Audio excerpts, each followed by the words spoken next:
Good evening, sorry about that. Call this session back in order.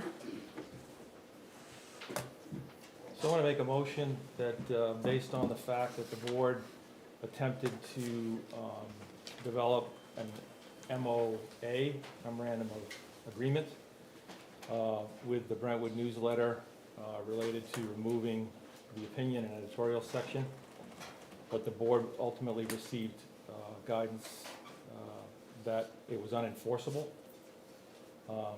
that at this time the board severs that relationship with the newsletter. Do I have a second? Second. Do I have any discussion?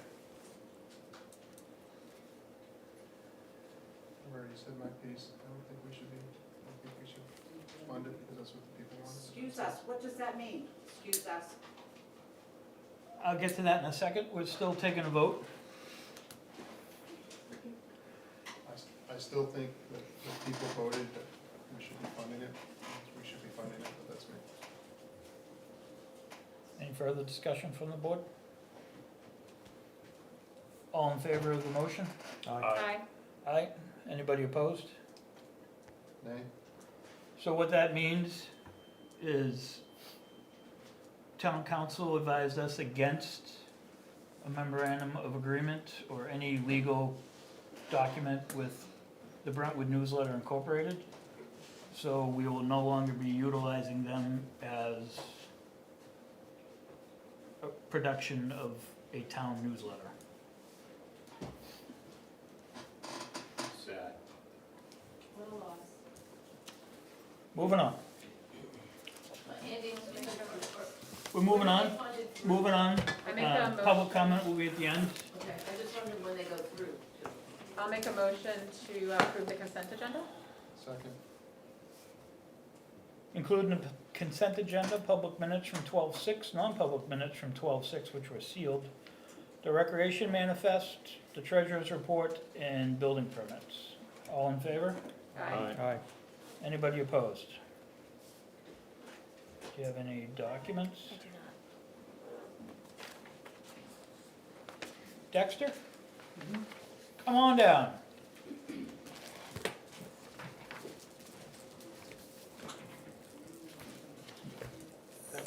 Good evening, Dexter Swayze, 42 Old Gordon Road. I'm here as president of the Brentwood Historical Society, and I have some requests for some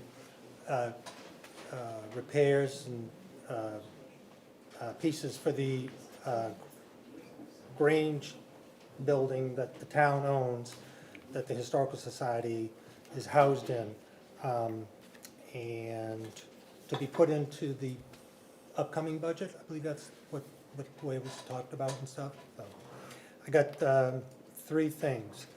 I approached last year about having the windows repaired, and Peter Goodrich came over, looked at them, but Peter had a family issue and was not able to do it, so I put that off.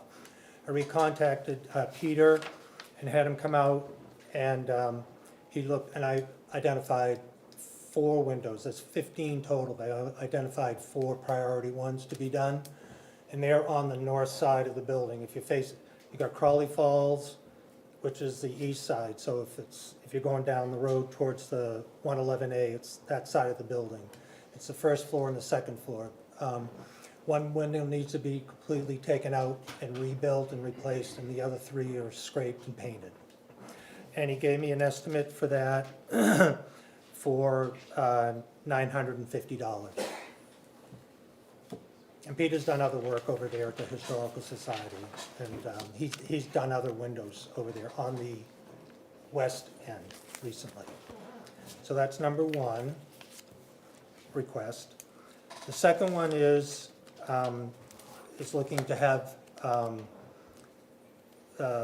condensers and split units put in the building.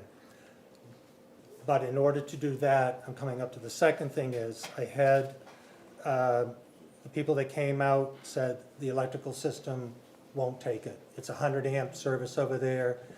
We need a 200 amp. So you can't go anywhere until that's addressed. I called Monarch Electric, and they came out and They gave me an estimate for if there was, to replace, to upgrade it to a 100 amp unit was $3,400. To 200 or 100? From a 100 to a 200. It's presently a 100 and it's full. That's 3,400. And if it was for one, and I'm looking for two separate condensers. One is to do the main museum and the Grange above. And the second one would be on the north wing, which is the Arlene Lyford room and the Grange dining room. So it's two separate units that would have to, two lines would have to go there.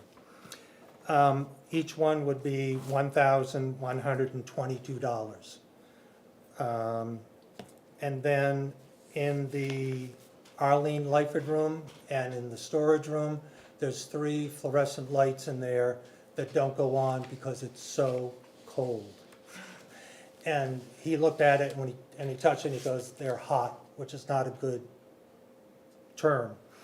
And so he gave a proposal for those, and that was $188 for the 3 of them. So if it was for one condenser for there, and the 3 lights, that would include the upgrade for the 200 amp that has to be done. That would be $5,086. And if we had the second line put in for the second condenser, that would be $6,208. And Dexter, you need, in order to do the heating and cooling in all the places you have to have 2 condensers? Is it too far away to use the same one? Yes. Okay, so just logistically, you have to have 2? Yeah, because you'd have to go, also it's The dump. under the building. Okay, You can't go around it, there's no cellar there and stuff. Gotcha. So, gotcha. Bob, does that seem reasonable for pricing? I'm sorry, it's been the numbers in my head. Sounds pretty Yeah. reasonable. Yeah, it's about right. So I'll make a motion that the Grange can expend $6,208. Well, he needs the Well- windows too, right? Well, I've got the condenser bids coming next. Oh. That's the Oh, third, it's not that's the done third yet. thing. It's not done I yet. was like, this is all electrical first. But this is right? necessary. I mean, Yep. if you don't do the electric, there's no sense talking about the condensers, because it's not gonna happen. But I'll also say too, if there's any, in the future, if there's any upgrade of electrical over there at the Grange, I'll just throw out, there's no well over there, there's no water. So if you want a water pump, you can't put it in with what electric is there now.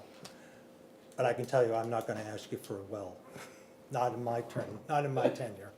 So, the second thing is the request for the units. Karen gave me 4 names. One never called me back. Number 2 was revision, said after my second call, she said, well, we're really busy, there's about 300 people in front of you to come out and get an estimate. So that wasn't gonna happen. Heat Pro here in Brentwood came out, he looked at it, had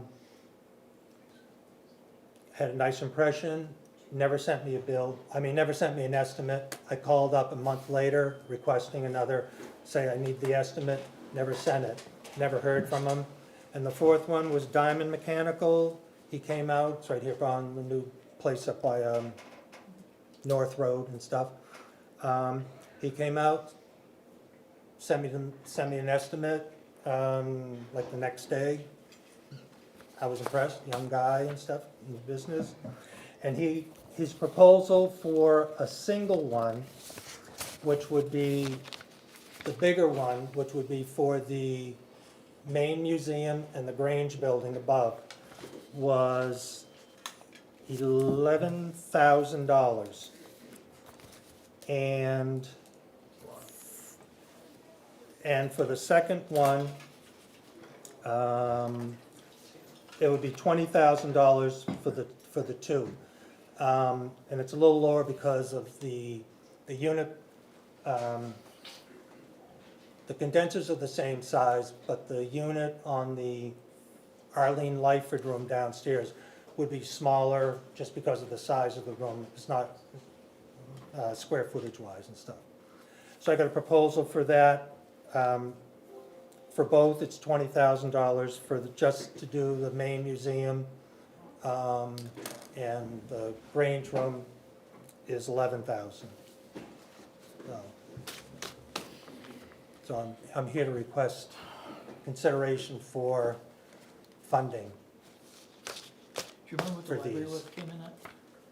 Janice is I here, we think can it was ask. 14 and change. Janice, do you remember what the library came in at? For the splits, was it 8,000 apiece? I think it was 14 for the two. I think it was like, yeah, it's like 7,500 or something. I'd have to, honestly, numbers don't stick with me that easily, so I'd have to look it up, but I could look it up, and I have like, I think the difference here probably is this is one condenser with how many different wall mounts? 4. Four, Will be it's a 2 lot more condensers wall with mounts. 4 wall mounts. It's a lot more equipment. I know Historical Society doesn't have impact fees, but can we use any impact fees for like, because this is a town-owned building? I don't think so. No? I don't think it was Because it's the Seems historical, like It's not affected by growth, okay. It's just affected preserving, by mold. it's preserving, it's affected by old. You're affected by old. I definitely think the Let me get the electrical needs to be cameras updated. around. yes, We look in the capital reserve, yeah, I'll look at the balances. Well, my thought was approve the electrical and the windows for this year. now and then see if we can get some more information on the splits. So the 6,208 or 80? Plus That's the windows plus the amperage upgrade. So I have 7,000, roughly 7,200 bucks, right? $950 for the windows and, So 7,158. and for the, are you talking The electrical all in was 6,208. for the electrical for the potential for two? Yes. Potential, that would be 6,208. So $7,150. And then was the lights part of that or separate? The The what? light replacement, That was 188. I included that in that was the, in there, yeah, in the 6,208. perfect. I think that was Is- fun. Just those two? No heat splits? Just let's Yes. get one. Sorry, I found the number, 14,871, And that was for a 2-head unit? two, yeah.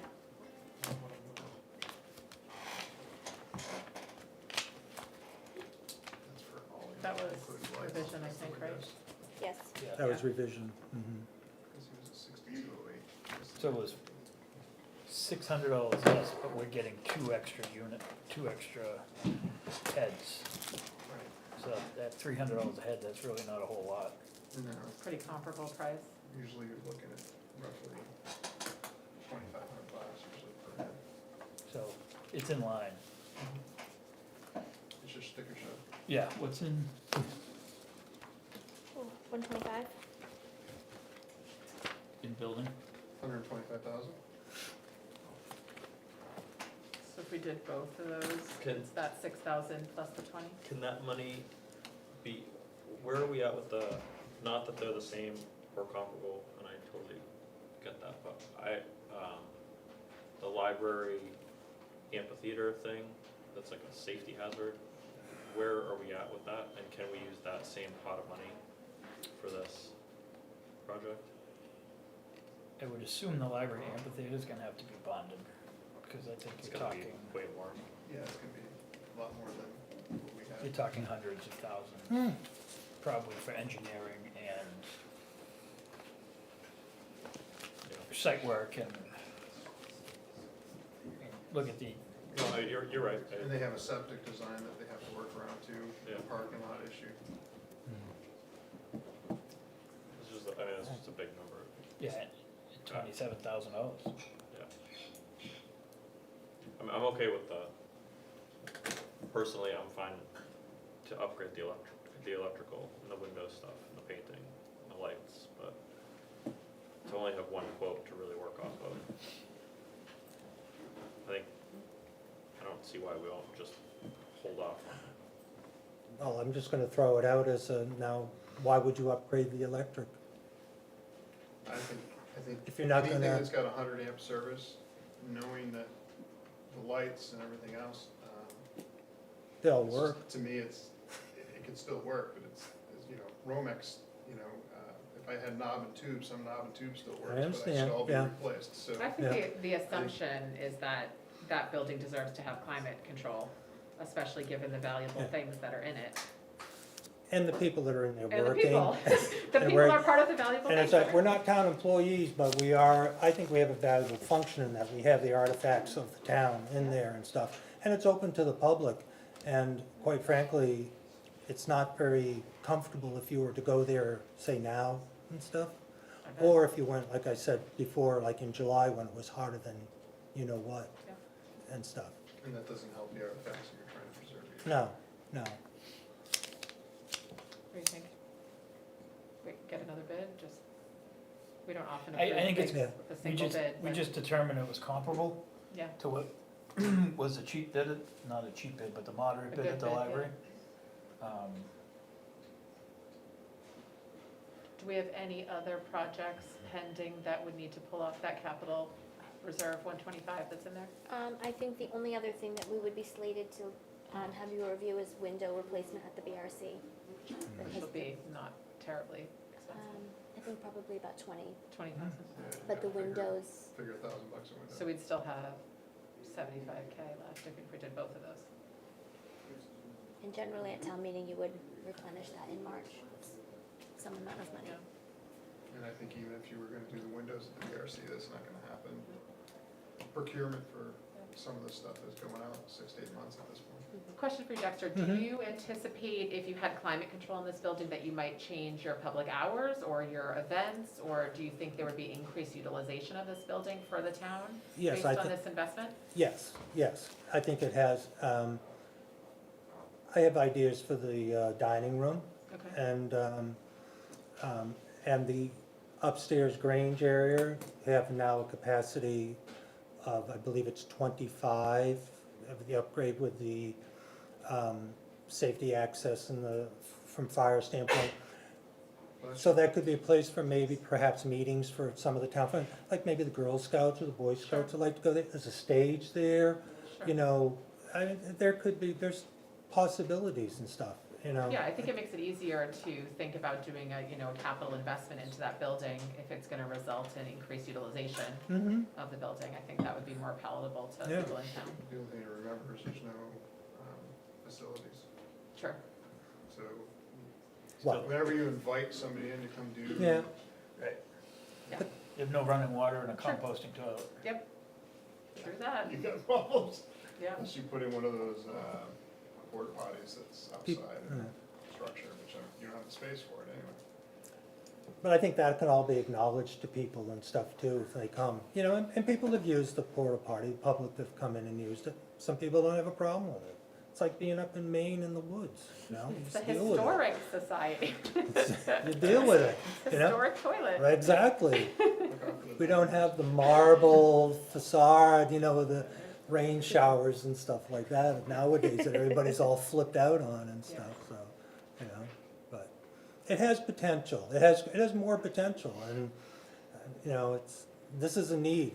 I don't want to prolong it, but the heat and the stuff, when we have public speaking and when it's cold and that furnace goes on, it's like an airplane taking off. Well, I it's can imagine. rude. It's rude to the speaker. I've gone over there and tried to turn the thing off to make it stop, but once it starts, you can't. So last time I whipped it up to like 85 degrees and then turned it down to 55, so the thing was saying like, oh, it's really warm in here, it wouldn't go on. It didn't go on, but it's not a good impression. People, I don't know, I couldn't hear half of what he said and stuff, so. Well, I mean, the mini split heat pumps too are much more, They're quiet, Yeah, it'll just more help, it'll be, efficient, right, yeah. you know, it'll be just enough of a buffer and stuff, so. okay. It's a thought, I always think, that's what I say, I'm always thinking, Good on you. so. Do you feel okay with us only having one bid based on the comparable, because we already had basically Yeah. equivalent bids? So we have the money in there, so we're looking at what, 157, I think, 27? right? yeah. So I'll make a motion motion for the 27,158 to come out of that account. Do I have a second? I'll second that. Moved and seconded, any further discussion? All in favor? Aye. Aye. Aye. Anybody opposed? Wasn't that hard, John? Come He on. did it. So, That was a tough one for me. Whoa. It's a lot of money. while you're at the table, can you give us any update on the last monies we spent to do some restoration of stuff at the Grange? Over at the Grange, that would be the signage. Ceiling, yeah. The ceiling is done, perfect, in fact, and then we had the electrical guys put a hole in it. I fixed it, my own money, my own effort, my own time. There was a small hole, but you couldn't tell. So the ceiling's done. Stage curtain? I'm getting to that. The required signage for the exit signs are all in. The electrical outlets are in the dining room. Upstairs, there's, I think there's 3 up there. There's one down in the Arlene Lyford room they put in. There's now lighting down in the basement. There's lighting up in the attic. So now when you go up, it goes on and then it's like a runway. It goes beep, beep, beep, beep. So it lights all up. So now you can see all the holes that are up there as you're walking through. Oh, you should go up there sometime. It's like a death trap. Scary. Oh, yeah. So that's all fine and dandy. The stage curtain, we did win the grant money. It was competition, but we got it. And now we're in the process of, this is my first grant. Oh, my Lord. The paperwork you had to go through to apply for it, like, yeah, you won. The packet that came with, now you've got this paperwork to do. So we're in that process to get that done. I don't see any issues with us not getting it. The only issue is that the person that fixes it, her husband had the heart attack, that's why it stopped. And so I'm just hoping he's taking his medication so that she can come down and get this thing done, so. Thanks for the updates. Yep, all right, so you approved, my understanding is you approved the lights, the electrical upgrade from Monarch, And your And then splits. just let- Windows, and the windows, and the 2 condensers. and the Everything you mix- asked us Yep. So That's you better very go good. before we change our mind. for. Run. It's all written down so you can. It's that You know how it easy, works. I thank you very much for Thanks, your, Dexter, if you wouldn't mind staying around in the audience for our next conversation, because we're gonna probably pull from the Historical Society. Oh, right. Talk road names. all right, okay. Mr. Falzone? Yes.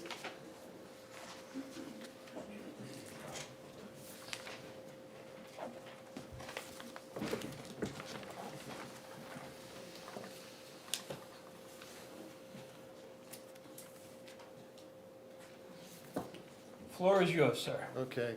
On the Magnuson property, which is an open pit, that you have a Longview, we proposed 2 names, Longview Drive or Stone Creek Drive.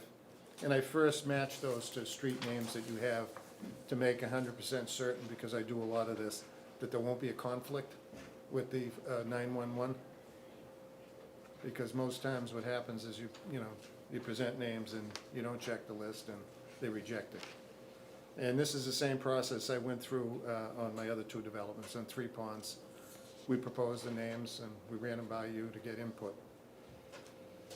And then we also proposed the names of the roads, the 3 roadways at 41A Mill Road as Edgewater Drive, Cascade Circle, and Tributary Circle, because there's 2 small circles there.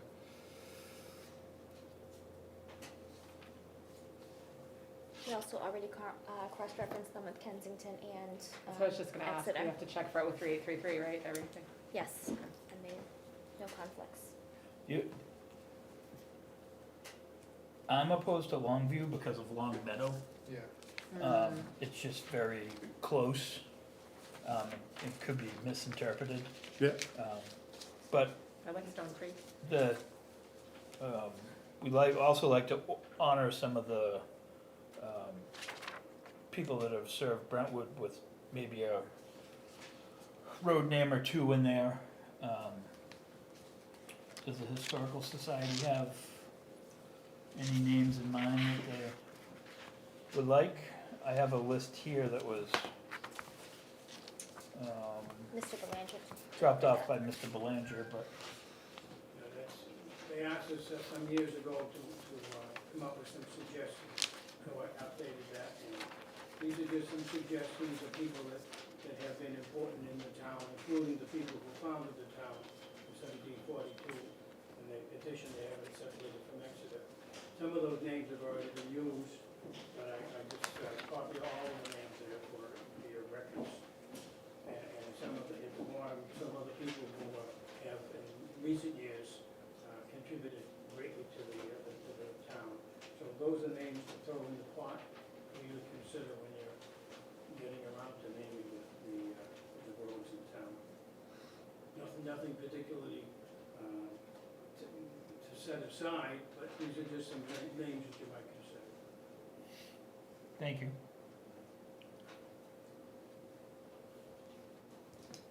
Mr. Falzone, is the Longview development, there's 2 roads to be named there, or 1 road? One road, we One just road. gave an Those were two alternate name to options. see. Okay. But then for the River Run, there's the main road in and then the 2 circles. Correct, Okay, so we need 4 names total. correct. Okay.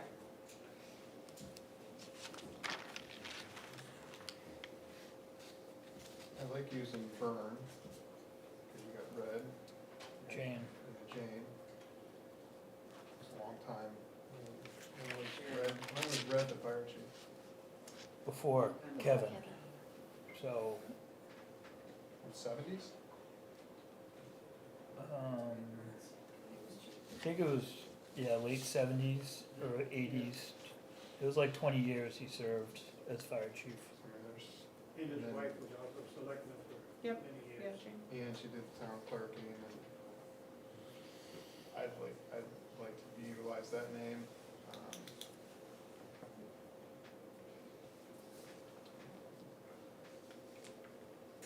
I like Mudgett. No, no, I was no. looking at that. Too. John There's another one- Mudgett. There's another one, Scritch It. I'm like, oh, that's kind of cool. Can anybody give me a story of John Mudgett?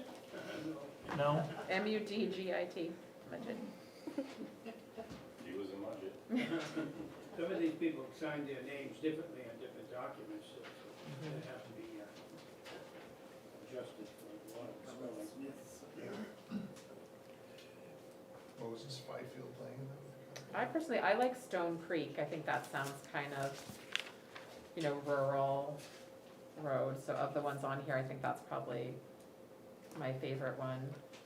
Edgewater Drive, that's not super similar to any other roads in Brentwood, is it? Not in We those don't have three, anything that has the word edge in it, right? no. Edgewater would be good over on Mill Road. Yeah, That's where it's suggested. I think that would be, because it's on the edge of the water and then maybe Burn and Mudgett for the other 2. for the I circles. like Mudgett. You really like Mudgett? I Yeah, do. He's not kidding here. He's like serious. Mudgett Way? Mudgett Circle, Mudgett Circle? Mudgett Circle. It is a unique name, that's for sure. I like, it's a very ye old, Brentwoodian. Mudgett, I like it. Edgewater Are people Drive. gonna be really annoyed at having to spell that to everyone forever? When they say they live on Mudgett? that's really not a, My plate is Mud Lover, I might even buy a house over. do you have a Lover driving on Mudgett. Lane. aversion to changing Cascade and Tributary to Mudgett and Burn? I liked, did someone say red? Red Red. circle? Is that- Well, Red Burn was the Red fire Fire chief. Yeah, I chief. remember, I dealt with him years ago, Yeah. Yeah. out on the 85 homes we did out in Route 111. So if we were gonna go with the Stone Creek, there's only one road at the Magnuson's property. We'd want the main road, if we could, to stay Edgewater Drive, Yep, and I don't mind, can it still be Circle? sure, So one would be Burn, is that it? yep, Burn Circle? BYRNE, B, Nope, No, BY. Why? RNA. And the other one would be, Budget. MUDGIT. that one scares me a little, but We don't know what he did.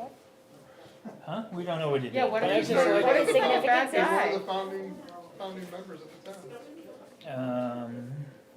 I like the name too. It's kind of funny. I just think it's a Cool name. nice, cool name, I don't know.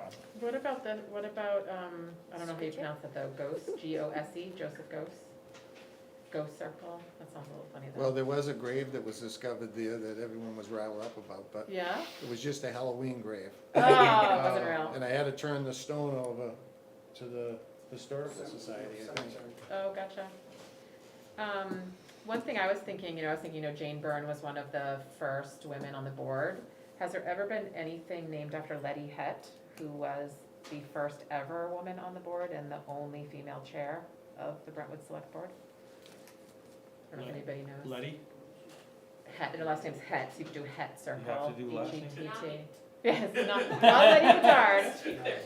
You have to do Just a last thought. name, or you can do first name? You could, yeah. Letty if you Circle's want. pretty good. I I like like- Letty Circle. Letty Circle or Yeah. Het Circle you could do. I like Letty. Just think, 'cause that way you're kind of, because you've got Jane Byrne. Dexter has a thought. Well, I'll let you finish your story, then I'll tell us the story too. Go ahead, Letty, go ahead. Not yet. Go ahead, Dexter. Speaking not as a board member, but as a. I'm just gonna say the name Taylor, and the reason is, it's one of my favorite things over at the Historical Society. There's a picture of the Taylor farm that's no longer there. Right. It was taken over by eminent domain, by the county farm. The Taylors, who were an old family in town, their property just said, they had to fight the county, and guess who won? The county. It's now a parking lot. So to me, that's a very historical thing. If it happened to the Taylors, it could happen to anybody. And they got a little house on the road, right, I shouldn't say little, because the people who live there might be here now. But if the picture of the farm is there, there's nothing there that tells the history of it. I've mentioned it to numerous people that come in, I said, this is my favorite thing, tell them the story. And I think that's a story, that to me is a tribute to the Taylor family. You're checking if there's And any Glenn Taylor Taylor, roads. who he's talking about, is now East deceased Kingston's and not he one of lived them, in right? Montana.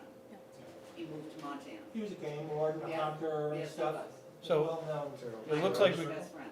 it looks like we could use Taylor Circle. There's no Taylor Circle in, No, the Excellent. closest Taylor is East Kingston or Fremont, which don't affect us.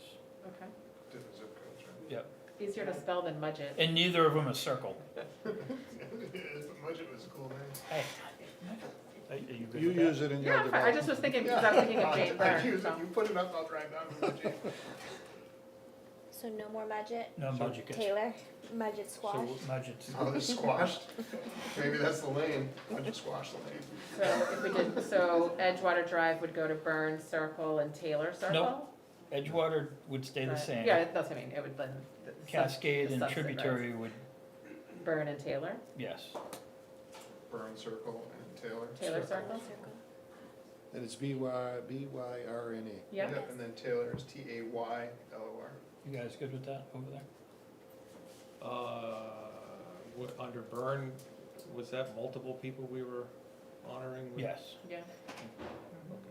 Red Burn was the fire chief, and then Jane was, She's on the select board. Select President board. of Ladies Auxiliary for a long time. Yep. yeah, and she also was, That's a- I just, town you know, clerk. in the interest of mixing it up, so it's not just, you know, all male names, it's nice to have that part of it, so. Yep. If the consensus is that Letty Circle should be We'll save that for next time. Taylor Circle, then we'll go with that, I guess. So I move we approve Stone Creek Drive, Edgewater Drive, Burn Circle, and Taylor Circle Second. for the Falzone development. Motion and second, all in favor? Aye. Aye. Anybody opposed? Thank you. You're welcome, sir. Appreciate it. Better luck budget. I did my budget, that was a cool name. We tried. Can we rename Smith Road? Budget, right? Six Road? Very brief, folks. I'm not, they Ventura called me. Drive. I like Ventura Drive. Oh, he Ventura. called you? I'm like, He did say, they both said, he goes from selling everything to I'm not just taking selling over the anything. place. Ventura Circle. no, not selling anything. Sure, circle. All right, He's upset about the. we got a long agenda. Yeah, we have a very long agenda, so I'll be very brief. I just wanted to give you a heads up. Yes, me brief. Wanted to give you a heads up. New England Dragway is coming to the board meeting next week. And they've already sent a proposed schedule for events. Can I just ask if you can have a conversation, take it out in the hallway, please? Thank you. They've sent ahead a proposed schedule for events that Karen has shared with me, and I believe you probably already have. I wanted to bring this out tonight so that the Dragway was not present for this part of the conversation. It was somewhat of a contentious relationship between the PD and the Dragway this past season. It started off with a bang where I had to pull officers off the road on a Friday night because we had roadways in all directions were backed up because of lack of details. It wasn't a Brentwood night, so to speak. We do shift with Epping, but and since then, there's been a lot of pushback with what I think is a necessary amount of officers for that particular detail on 127. The Epping PD generally does the inside of that track, and the way it does it now, and I'm quite happy with, is that we carry all the detail on Route 27. It's a very dangerous road during events, and I'm very uncomfortable leaving any one officer alone at any one intersection. You literally need eyes in the back of your head at those intersections, because despite all the flashing lights and the traffic vests and the guns and the badges and everything, people still sometimes don't pay attention to that. Anyway, I have minimum staffing. The track pushed back quite a bit this year on us. I've been, among other things, with budget season, trying to come up with either a town ordinance or a memorandum of understanding that I'm going to present to you folks prior to next week's meeting. It basically outlines that there are minimum standards in which the chief of police has the strict authority to assign details to Route 27 for traffic events. And the language that I've used is for any business that attracts the normal, that affects the normal traffic flow directly or indirectly. And that business does not have to be in the town of Brentwood. So it affects any business. We don't have any other business in town or around town that affects traffic the way New England Dragway does. And I understand that they're a business and they need to make money, but I'm not in the money of spending money to make them money, and nor should this town be. And I've told them that.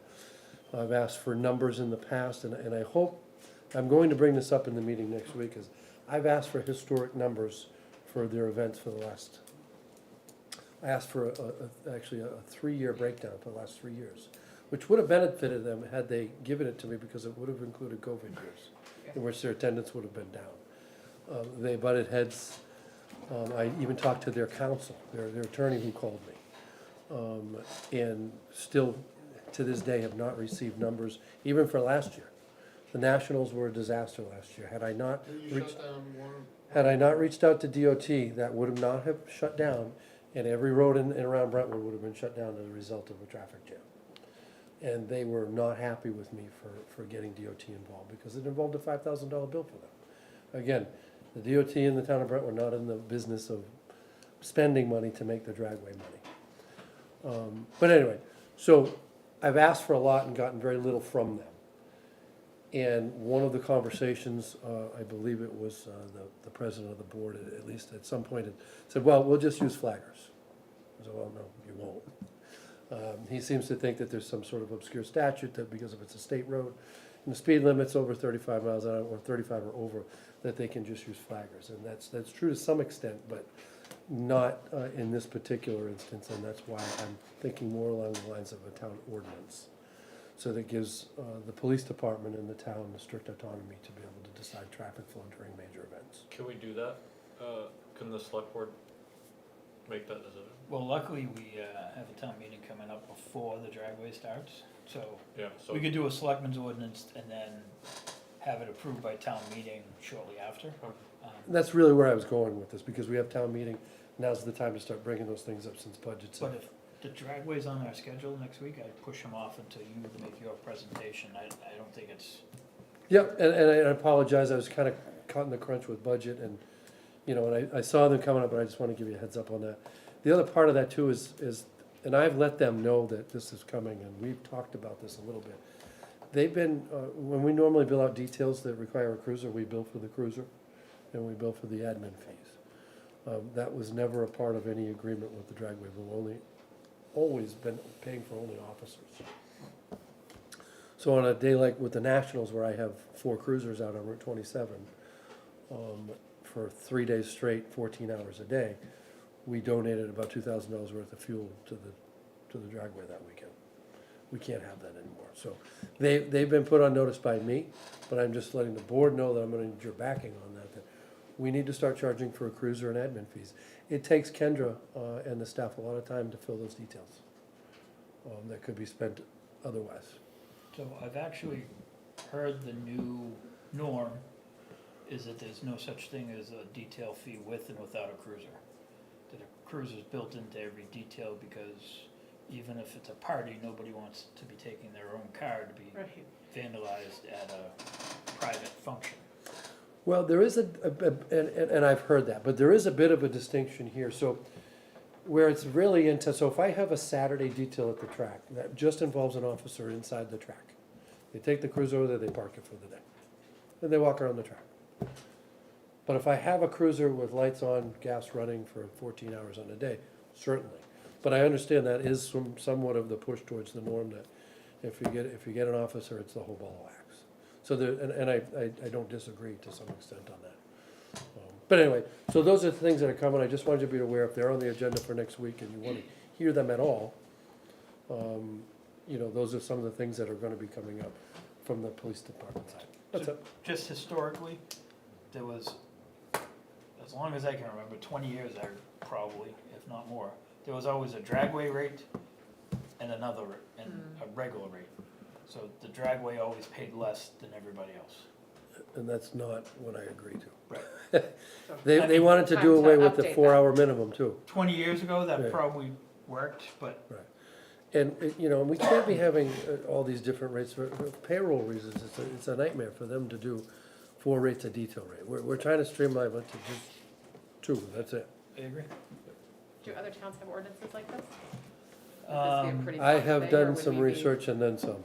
Yeah, It would be interesting, like, Laconia, what do they have? It's a different scenario for us, because every other one that has anything that has to do with the track, their tracks are in their town.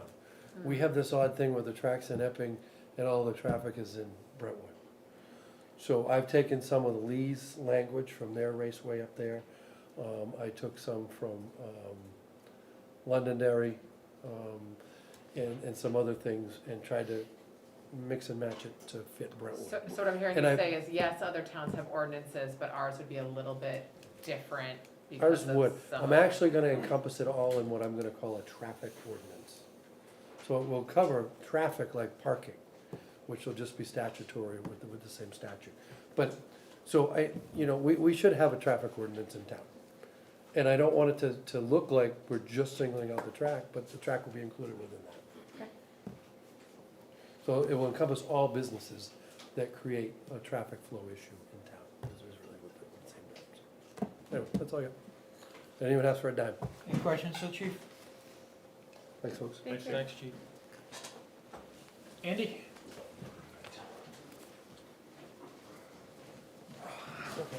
How we doing?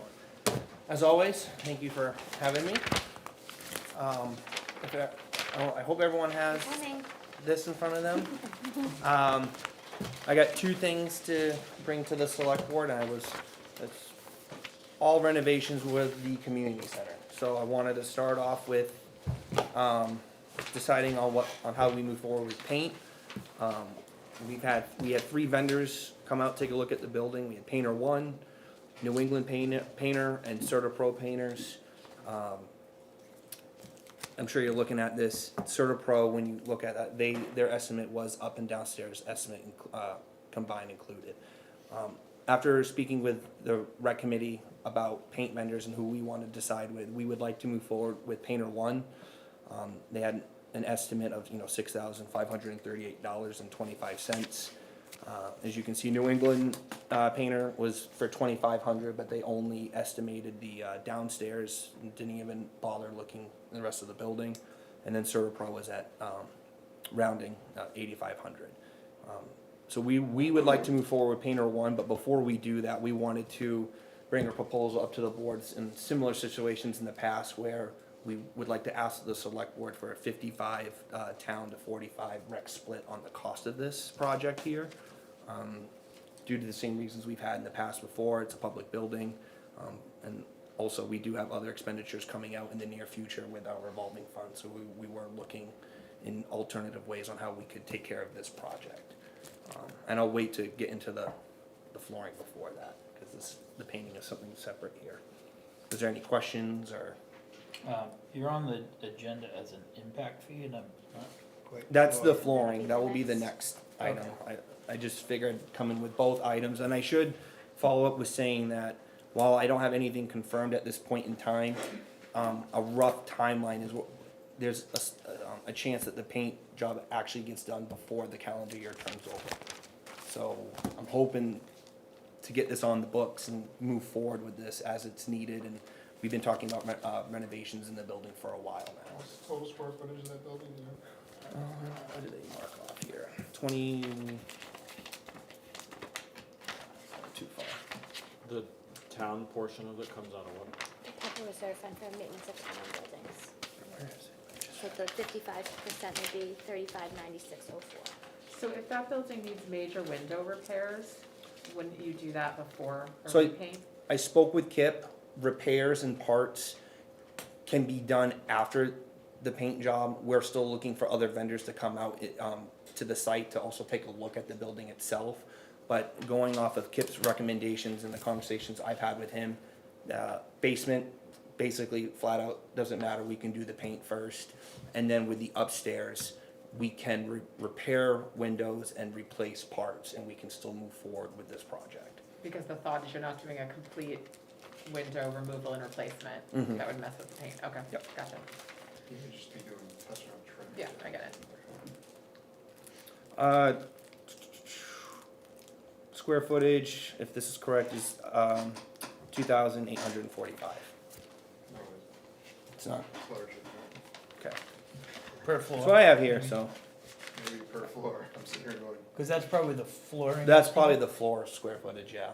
2008 what? I think it said 845, Is it in the text map? reconfigure, let me see. Big kitchen and everything else. We're pulling up the tax map. Do we know when the last time it was painted? Is it desperately When it in was need built? of paint? Yes. When it was built? Mhm. Really? I wanna say it was Remodel. repainted when Margaret was here. Um, If you look at the walls, they're all I know, they're stained, pretty beat up. dented, and- 12 years, maybe? Long enough that 15 it needs years? it. I think, correct me if I'm wrong, Karen, we were thinking at least 8 to 10 years, Yes. the last time they were done.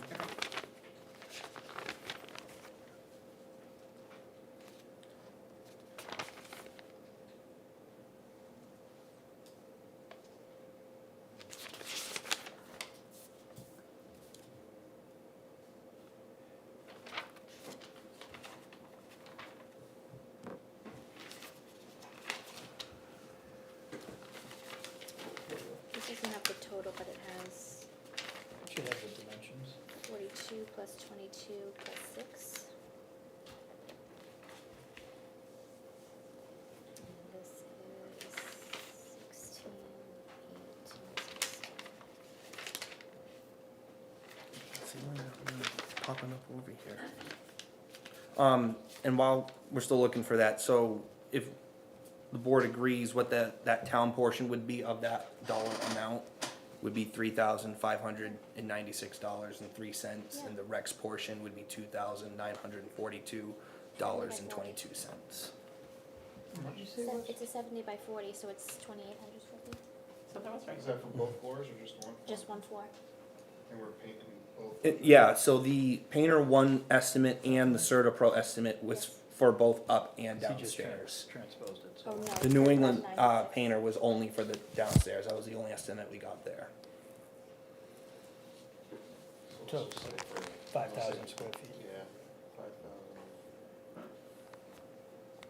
Sounds pretty decent, right? 338. Oh yeah, this would be the town's portion right here, $3,596.03.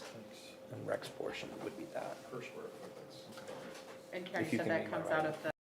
of the building maintenance fund? Yes. And we have enough to cover the, That's the one we had, 36.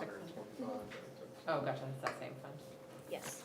I'll make a motion for, $35.96, or rounded up to $3,600 for the town component of rec painting with Painter One.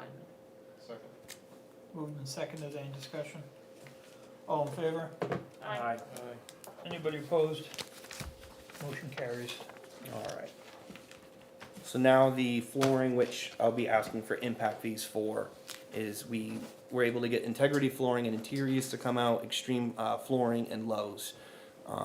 Integrity gave us an estimate, and this is both, all three of these quotes are for, or estimates are for the whole building, up and downstairs.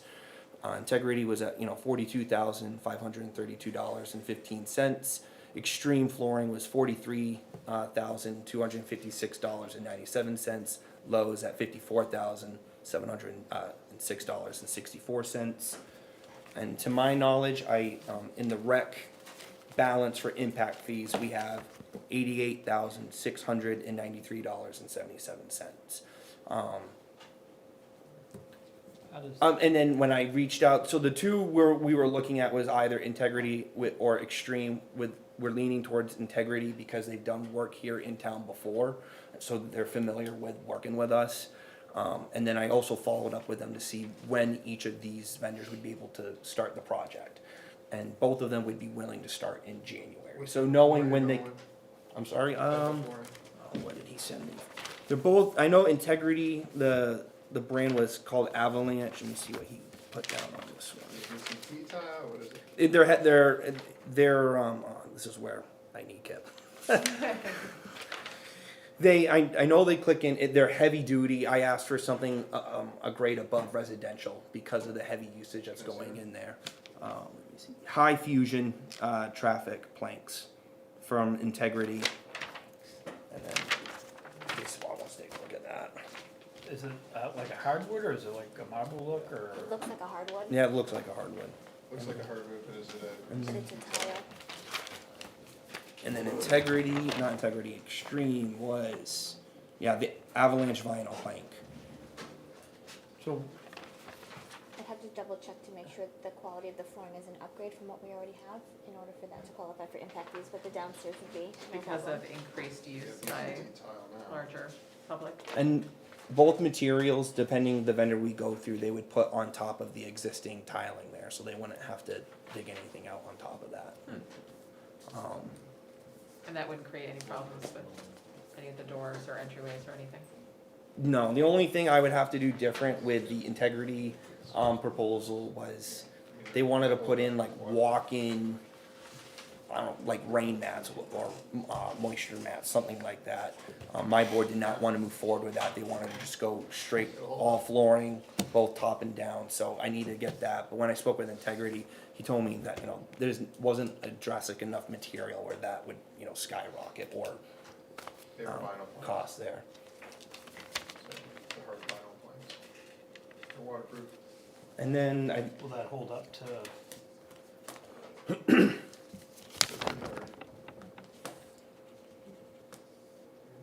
we're getting As long as it's not genuine solder, covered sawdust? cardboard that they click in and get wet and then yeah.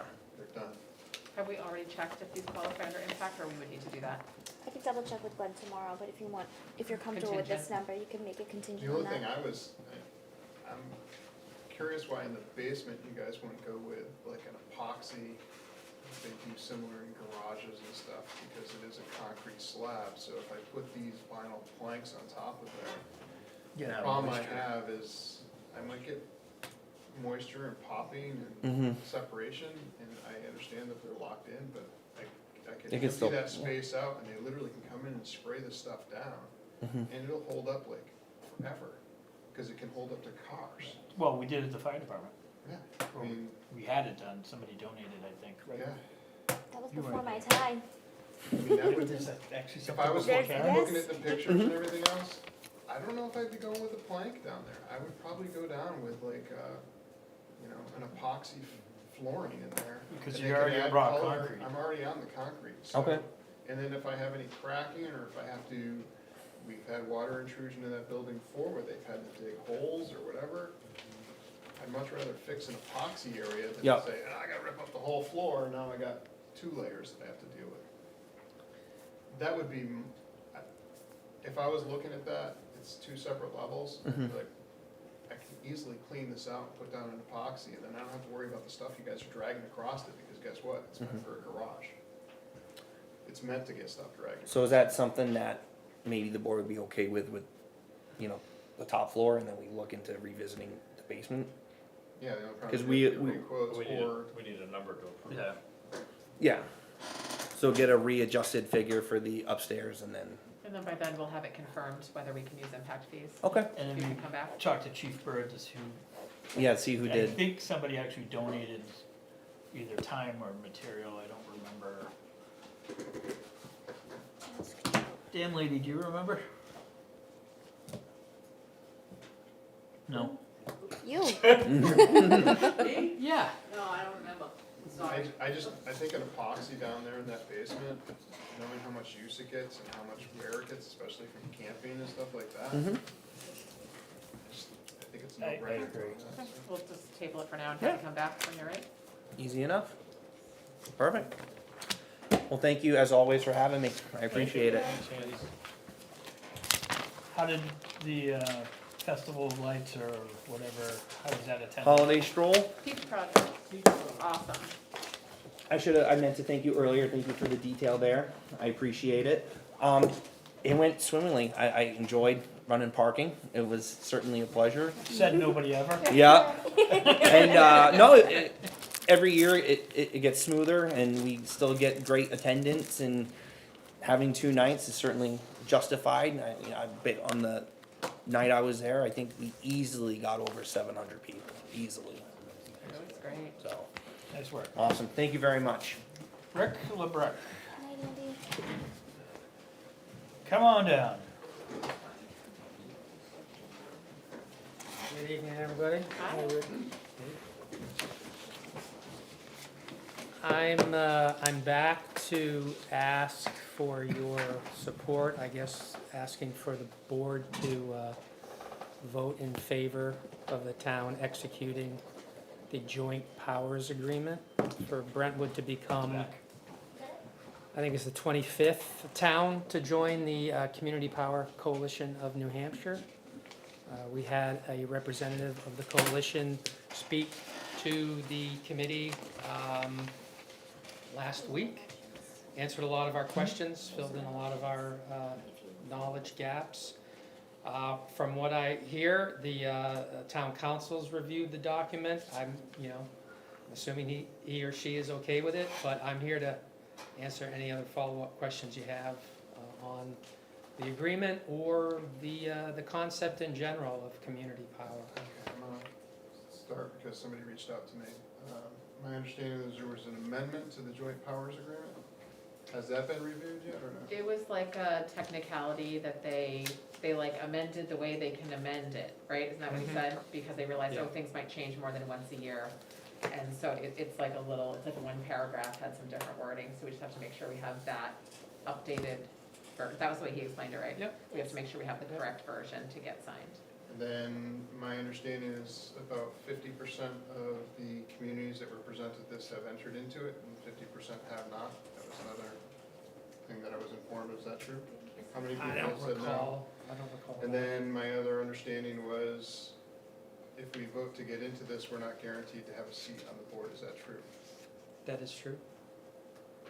And that's because too many towns are in there? Is that why? or- They have a clause in their bylaws that say, once over 21 towns join, and now they're at 25 or 26.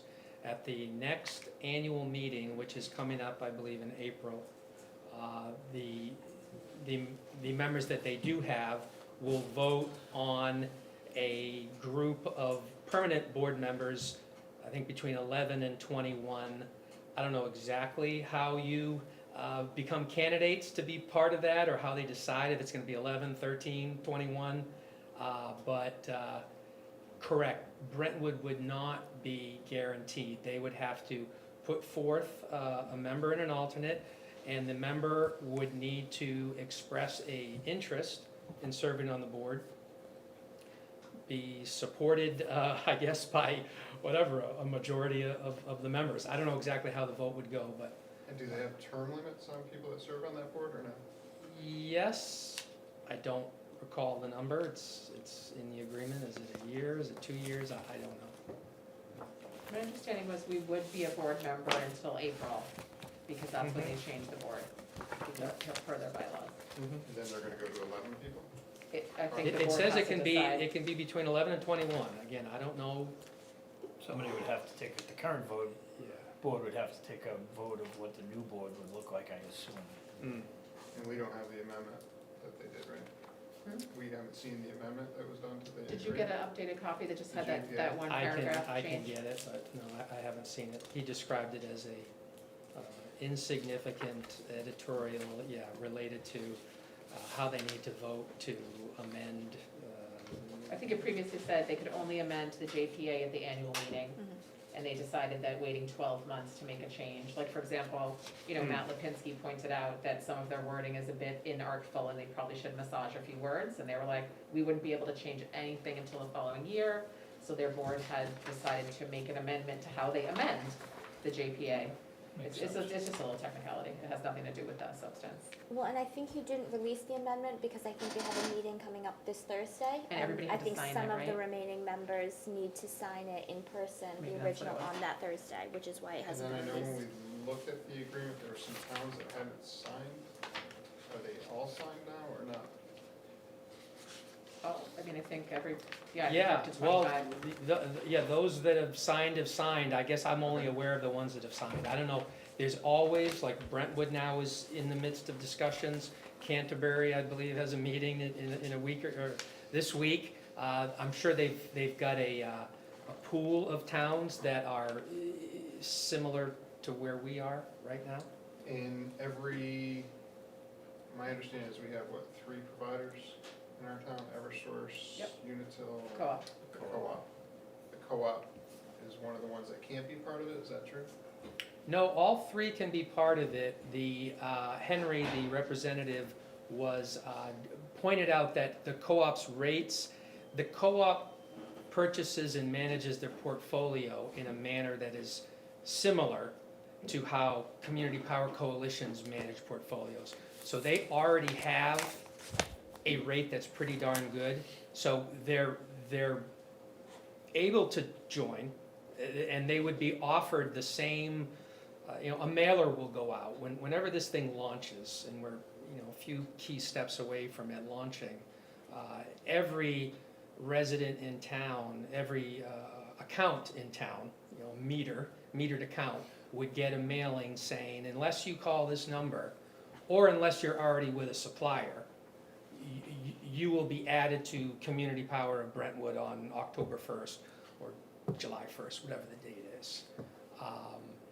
And your So rate co-op's will no be different. less. And your rate it'll either give you the number, or it'll say it'll be 10% less than what you currently have. It'll describe the rate offering.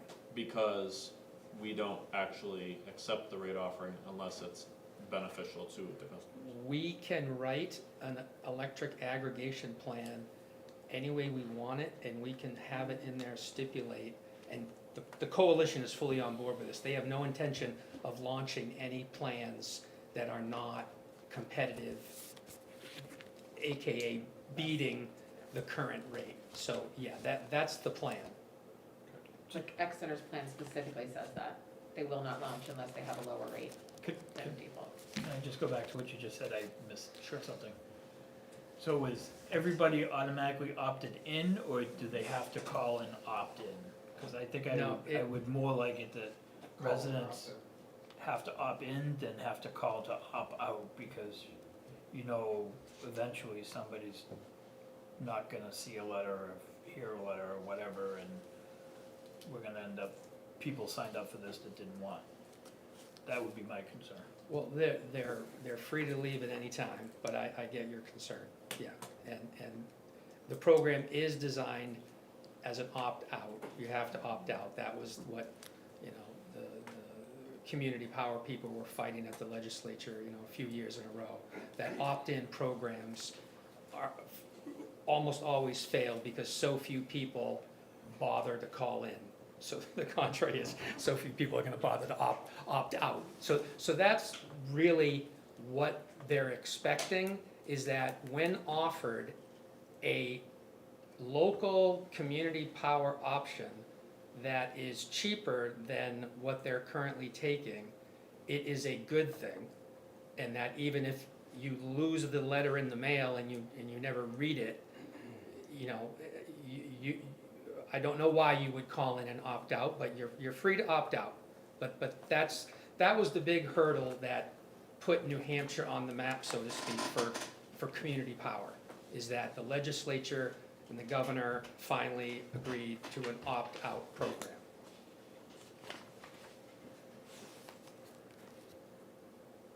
And Bob, I don't know if you got the report that question about, whether you're obligated to sign a cost-sharing agreement was definitively answered many times that you are not. Because that had been the question you had brought up at the prior meeting. So they said some people can just sign this to have the educational pieces offered to their residents. And to Yeah, clarify, that- just to reiterate what Rick said too, anybody who already uses something other than default power will not opt into this. So if you already use direct energy or some other second supplier, as a lot of the businesses in town already use alternate energy suppliers, those groups would have to opt in. The only people who would automatically switch over would be people who are on default Eversource rate. And that's just how the programs are designed. So like I already have direct energy. You so would not be therefore switched. I can't be switched. You could could opt in at any time, but you would not be auto switched because you're not on default. You're And not s- eligible. And so we are going to write our aggregation plan so that we are only participating if there is a cost benefit to Brentwood customers. I Yes, don't think so. and we have begun drafting, we got a couple different versions that Bob Radinsky He's already written two different has versions. prepared. We haven't even dug into the details yet,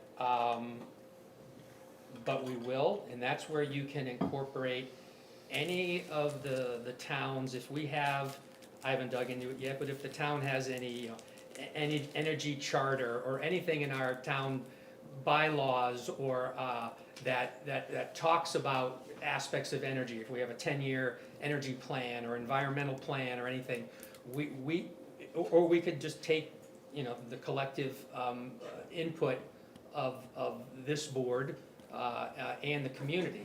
We have 2 public sessions by law that we have to present in an open public forum, this plan, and allow people to comment on it.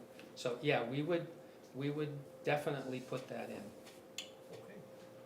You almost don't need to though, because that's CPCNH's whole mission, is to beat the default rate.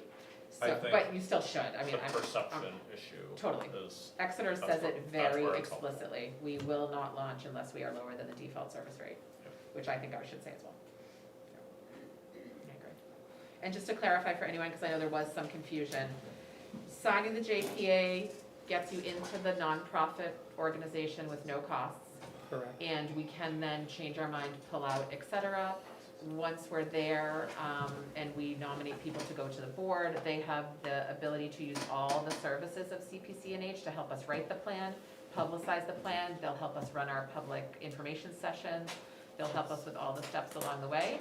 And then if we get our energy plan approved at town meeting, all that does is authorizes us in the future, if we choose to move forward. It does not obligate us to do so, and it does not obligate us to do so with CPCNH. So we still have multiple decision points and flexibility, and we are not obligated to do anything until we sign a financial agreement with a power supplier procurer.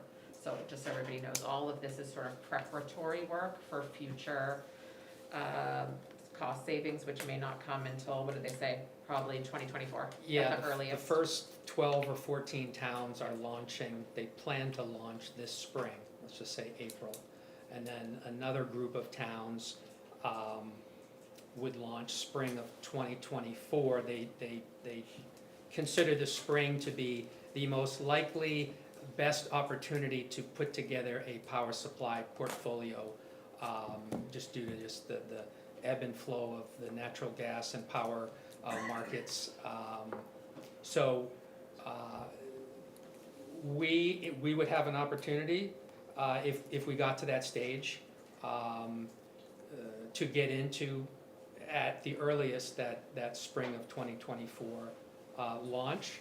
But as Jen said, we can stay in neutral if we want. We can stay in the coalition. When they present us with a plan that says, okay, here's a plan, you'll be launching in April of 2024, do you want to jump in? It has to meet what the town approved, okay? But even meeting what the town approved, we could still say, we're gonna wait another year, no thank you. You know, or where we can even use, there are other providers of a similar product.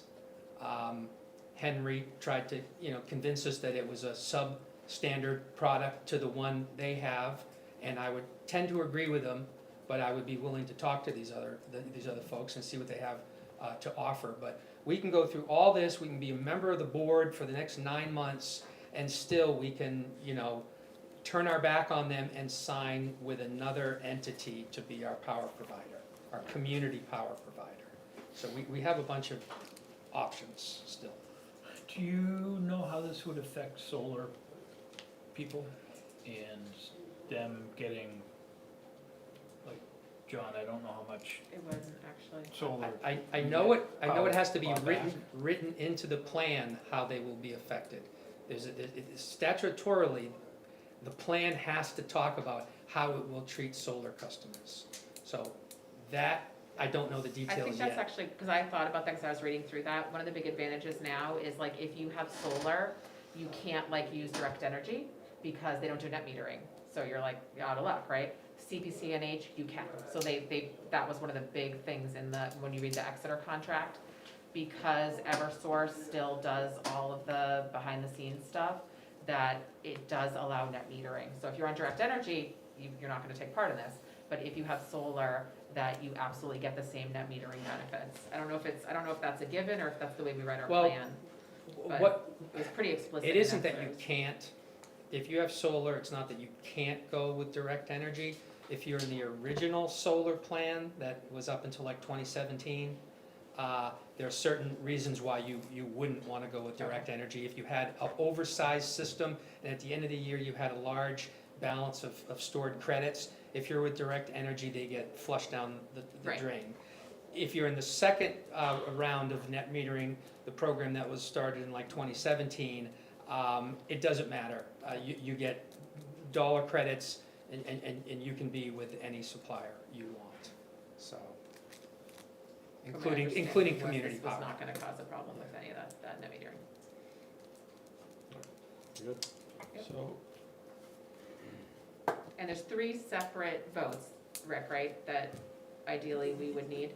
yeah, to the extent, the first one goes Do you well, have them there? Yeah, you said that. there would be 2 others. So the first vote would be that we would make a motion to authorize the Brentwood Town Administrator to enter into the JPA of Community Power Coalition of New Hampshire under the provisions of New Hampshire RSA 53A for the purpose of supporting member municipalities and counties in developing and implementing electric aggregation plans pursuant to RSA 53E as well as related statutory authorities. So that's the official legal language to join the JPA. Do I have a second? I will make that motion officially. Second.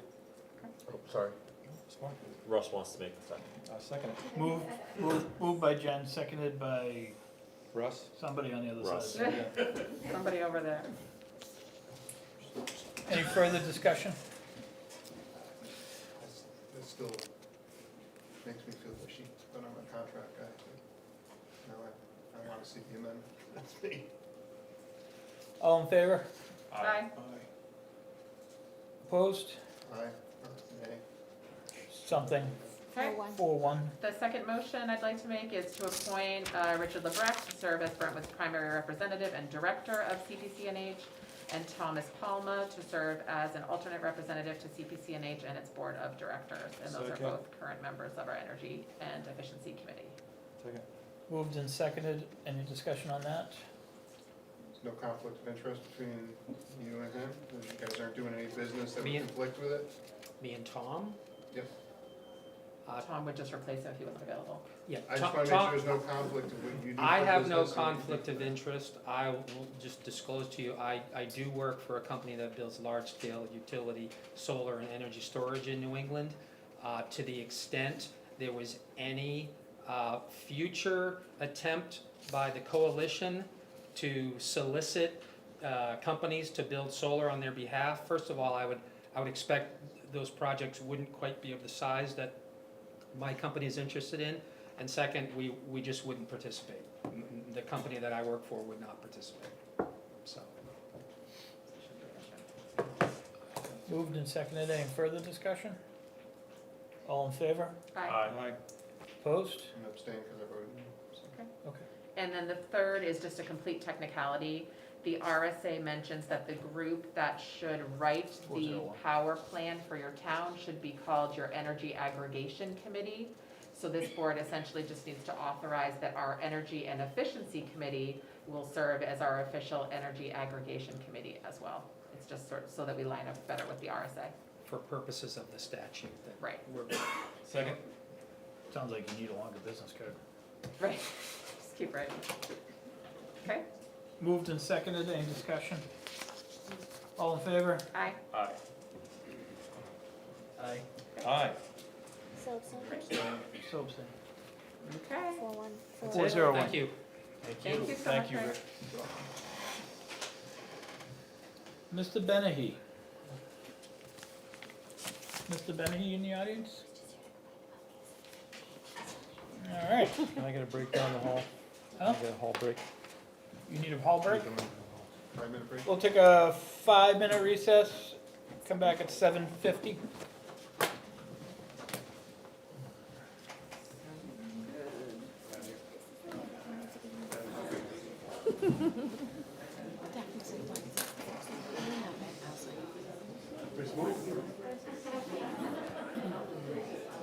We haven't gone public yet. Why do you think I'm still here? Is this still gonna be a thing? Sorry, you got minutes.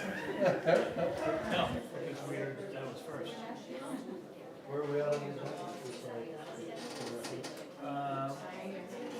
Budgets, earned time payout, Getting there. Not through non-public, Eric didn't. so I may get a nap. That'd be good. That'd be good for you. This one's a blue. In my new ride? She did. Arlo's right. Arlo's Christmas right. present?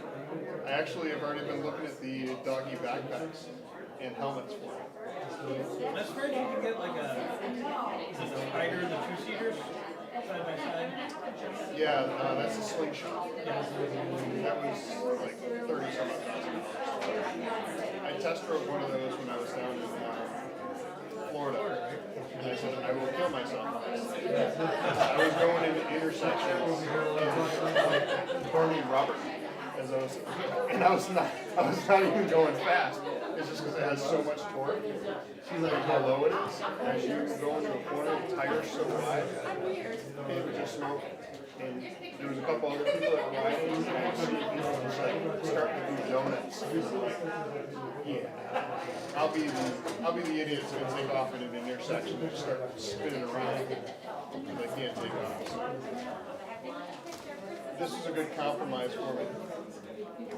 I pick it up on Saturday.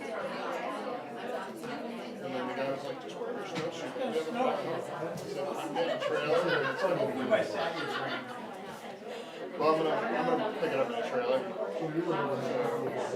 I had to rent a U-Haul, disclose that I'm towing it with my Jeep. I think it was only 600 and some odd pounds.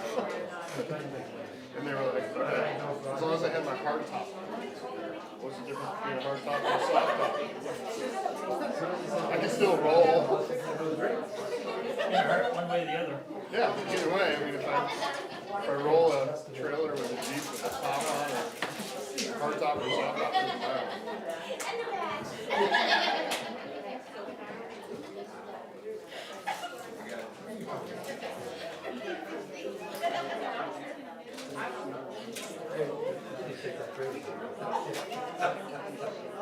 Oh, have you figured out the Christmas lunch? Karen, you figure out the Christmas lunch? I thought we talked about that, right? Can we do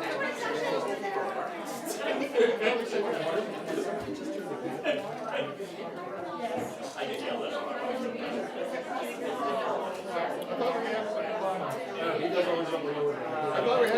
I thought we had that discussion. We did.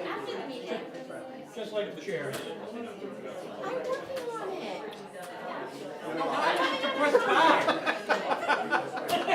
I know. She never speaks.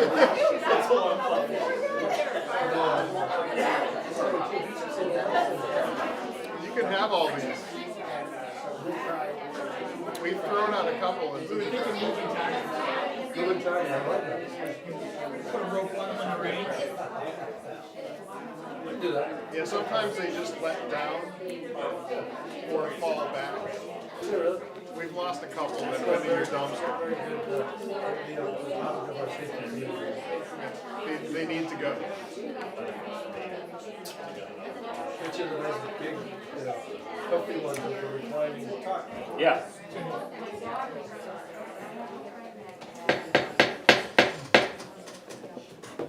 All right, I'll call the meeting back to order. Budgets. Government buildings. Any word on the janitor problem? So the custodial RFP came in quite high, so I was going to speak to Mike and see if he will honor his current contract at the current rate. And otherwise, I'd like to figure it out and leave it level funded. He's asking for almost a $20,000 increase, and I think over the last 6 months with the amount of complaints that we've had, that it's not warranted. And if he doesn't agree, we would just use the equivalent funds to find a new Find a new person vendor. or maybe bring in someone in-house. Okay. The electricity, I left level funded, so Q4 of the revision invoice will not be paid if the town moves forward with buying out the PPA. However, I left it level funded to offset the increase in the supply rate for the town office building and the PD. And everything else is, I increased water bottles by $75. Is that because we're gonna be putting another one back in here, or? I know you Well, no, talked it's just the about cost of, like, just we drink more water, that. Okay. And the state contract went up. a little bit, yes. And the fire station, They have asked for an Rent. extra $1,000 for their routine maintenance costs, just due to inflation. and everything else is pretty flat. Yep. So the overall budget's up by what, like $1,100? Pretty close to flat. 84,860, is that right? Yes. Yes. Motion for 84,860 for. Second. Moved and seconded. Any discussion? All in favor? Aye. Anybody opposed? Motion carries. Mosquito control. Level funded at $30,200. Motion. Second. Moved and seconded. Is this a multi-year contract that we have, Karen? No, No? you renew it every year. They just kept the rates exactly the same? She increased it 500, but there's a portion of the contract that is for sprays. So if there's a season like we had last season where we didn't have any disease mosquitoes and we didn't do any sprays on the BRC of the school, that's what the extra costs are for. Gotcha. Moved and seconded. All in favor? Aye. Anybody opposed? Trying to get you your net. Earn time buyout. So full-time town employees are allowed to carry 2 weeks of earned time accruals into the following calendar year. This year, based off of staffing in the fire department particularly, they weren't able to use all of their earned time. So these are the hours over and above what they're allowed to carry over. I put it compared to their current wage, and then I built in FICA Medi and New Hampshire retirement. So I think the last 5 years, the town has bought them out in a check at the end of December.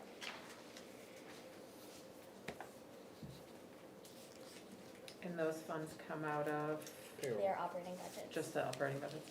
And they do have the funds in these 3 particular budgets to To absorb cover that this? cost. So the $18,000 would be for these 6 people that are requesting payouts? Yes.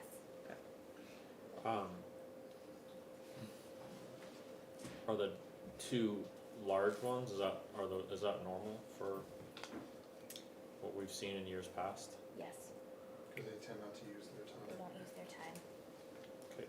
so they work.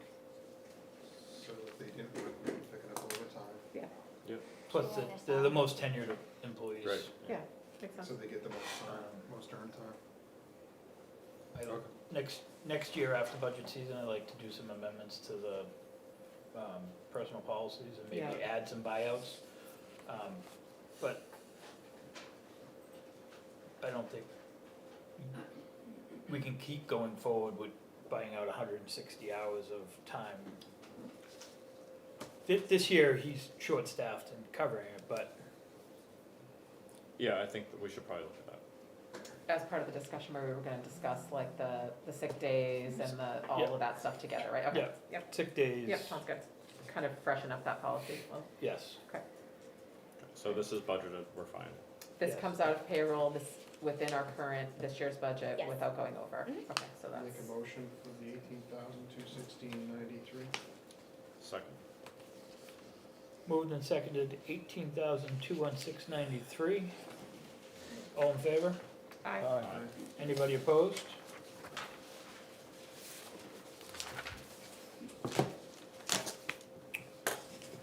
Russ, do you have anything?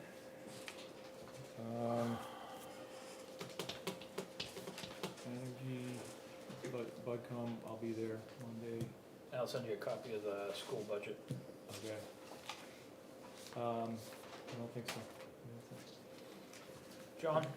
Special thanks to Stephanie Kizza for putting together a water system, community water system feasibility grant request through DES, using ARPA funds from the state for $50,000. It's our first even attempt that I'm aware of to request money to begin a feasibility study for community water system focused on 125, and so I just wanted to say thank you to her for putting that together, and it was submitted to the state. Conservation Commission's meeting tomorrow. We have a property that we have put out for RFP to help us kind of put together the grants and stuff like that for conserving a specific property that they're interested in right now. So that's still moving forward, so there'll be a discussion on that tomorrow, but still can't release which property it is, so, for obvious reasons. On schedule though, that if they can, it'll be on the warrant, at town meeting. Yeah, I'm anticipating that we're gonna do, I think, conservation will probably have to expend $5,000 for the appraisal aspect of it. But they do have that fund that they'll take the $5,000 from, and then we'll probably have to replenish that. Are they gonna be wanting to pull a bond? I don't know yet, we gotta wait for the appraisals to come through. So until I know what the value of the property is, how much are we really gonna have to do? Don't forget they already did And that. then what's the We match? approved We that approved 2 million, we gotta find out what the. 3 million, I think, didn't we? Right, you 3. approved the authorization to pull the 3 million, but we don't have any appropriation for principal or interest. So that would need to be built into your debt service budget. If there's going to be a bond, a portion of that for 23 and a payment due. So I mean, Because we approved that budget already, yeah. it looks pretty promising, the parties are interested, it's just, what's it really plays out at, until we get that, we gotta have that meeting tomorrow to approve the 5,000 basically. It was put out to RFP, so. Nice. Jen? Only thing I wanted to bring up, I don't know if Liz Furia is here. Oh, she is here. I want to thank Liz for her question last week about the PD budget, because based on the answer that was given, I had some follow-up questions. So I just wanted to clarify both for Liz and for the public. When I brought forward the idea of doing a uniform COLA, the idea was to create equity among all divisions in town and not have this department doing this and this department doing that and have it just kind of be all over the place. And so the question last week was, did the police employees get a COLA and a merit and their step? And the answer was a little murky, but the answer is no. The step was the merit. So that they sort of just renamed it. So the way that Chief Ventura had answered the question, it sounded to me like they got the step and the 5% and the merit. And it was explained to me that in fact that is not what occurred, because to me that felt like double process. So I just wanted to clarify. I don't know if that answers your question, Liz, but I was confused. The step was the merit or the COLA was the step? So if we hadn't approved the COLA merit, they would have just gotten a step. Instead, that step was sort of wiped out and made it's sort of just semantics, right? They got the merit that everybody in town was offered, they got the COLA that everybody in town was offered, and they did not get a separate step, which is sort of what it sounded like to me. So I had to clarify that with Karen, who clarified that in detail, because I had been confused based on the answer. So that was answered to my satisfaction, because it wouldn't have been appropriate to get a step and then the COLA merit that other departments got. So I appreciate the explanation. Up to 24% some. Do you want to answer that, Karen? Because I asked that same question. So they got the 5% COLA, they got the 2% merit or step, which is the same 2%, and then they would then qualify for any longevity bonuses, special assignments, and Long education, and education, three the last buckets. component. And there was at least one officer that got All of most them. of those, and Yes. so had a bigger bump. And so I appreciate that being explained, because I was a little confused after that So answer. that's the same across the board too, like if somebody else in the town offices gets extra education, extra, they get all that? It extra is too? not, and actually we talked about that it is across FD, right? FD and PD both have educational bumps, correct? In the FD wage schedule, it does It's build for in fire certifications. department specific training. So firefighter 1, firefighter 2, EMT, Yep. EMTI, paramedic, but it's not master. It's not the bachelor's associate. Not so it- associate to bachelor's, Right, it's okay. specific fire training. And the other conversation I had with Karen is that if we're gonna do retention for police, I feel that we should probably do it for fire. It's a non-issue right now because we do not have any fire personnel that would qualify for that longevity bonus, but that we talked about, we'll bring that up in the future for future HR planning. Maybe it'll come up with Yeah, I think that would be our it. discussions next year. So I just wanted to clarify that because I was actually confused by the answer that was So given. it's really the fire's different, the police is different, the library's A different. little bit, I mean, Not- all employees in town are the same, except FD and PD have a little differences, and I think we can talk And about, wage you know, why adjustment that in the is. library, so they're not the same. No, wage adjustments was done across every department in the town, it's just they were the only one this year, everybody else was last year. But anyways, thank you for that Thanks question, for because it was asking helpful. questions. The Wreaths Across America will be this Saturday, December 17th at noon at Tonry Cemetery in the flagpole area. All are welcomed. I'm sure the cemetery trustees would be happy to see everybody there. Budget committee last night, the remaining budgets that we had outstanding were approved. There was some talk about maybe in the future changing some line items, like Kip's maintenance car is in general government. Some of the building stuff we did tonight is You know, like there's fire Yeah. repairs and general government Just and, cleaning it up. so maybe how we want, if we want all the building stuff in one building account, or if every building is gonna have their own line item for building repairs, or, Didn't Remove them. we move them We move before them. to try to make it, but if you look in some of the other budgets, there's still some stuff in there. Like generator repairs or something is still in fire department budget, so it's just in the future, something that Cleaning it up a little. the budget committee would like everybody to look at and make more streamlined. All right, I will start with, what, did you have something? do you want me to do the timer? Yes, How many, 2 or 3? 3 minutes? 3 minutes. All right.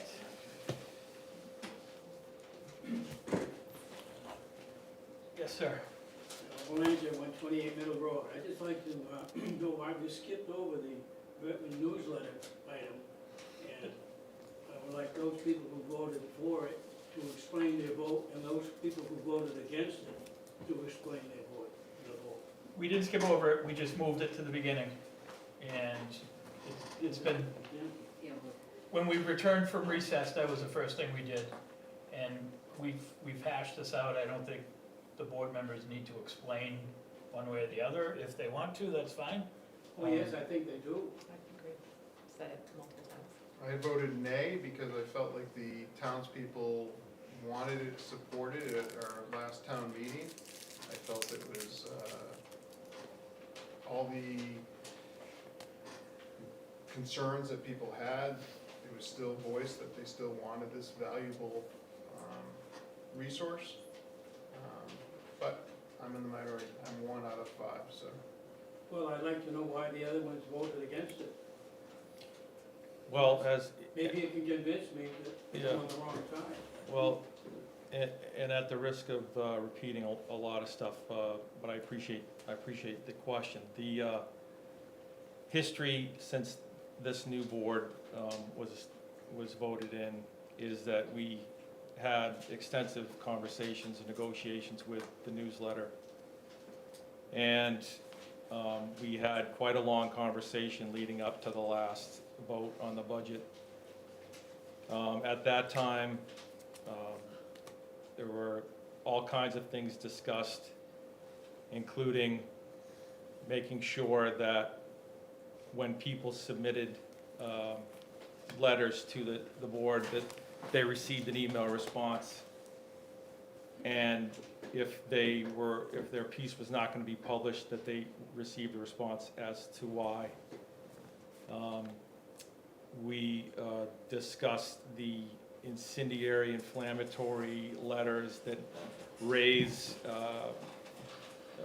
issues, sort of whether or not they're grounded in truth or not, and that we've had, prior to me being on the board, there was a lot of discussion about appropriateness of certain things in the newsletter opinion section that we have to keep in mind. The town is giving them money to distribute.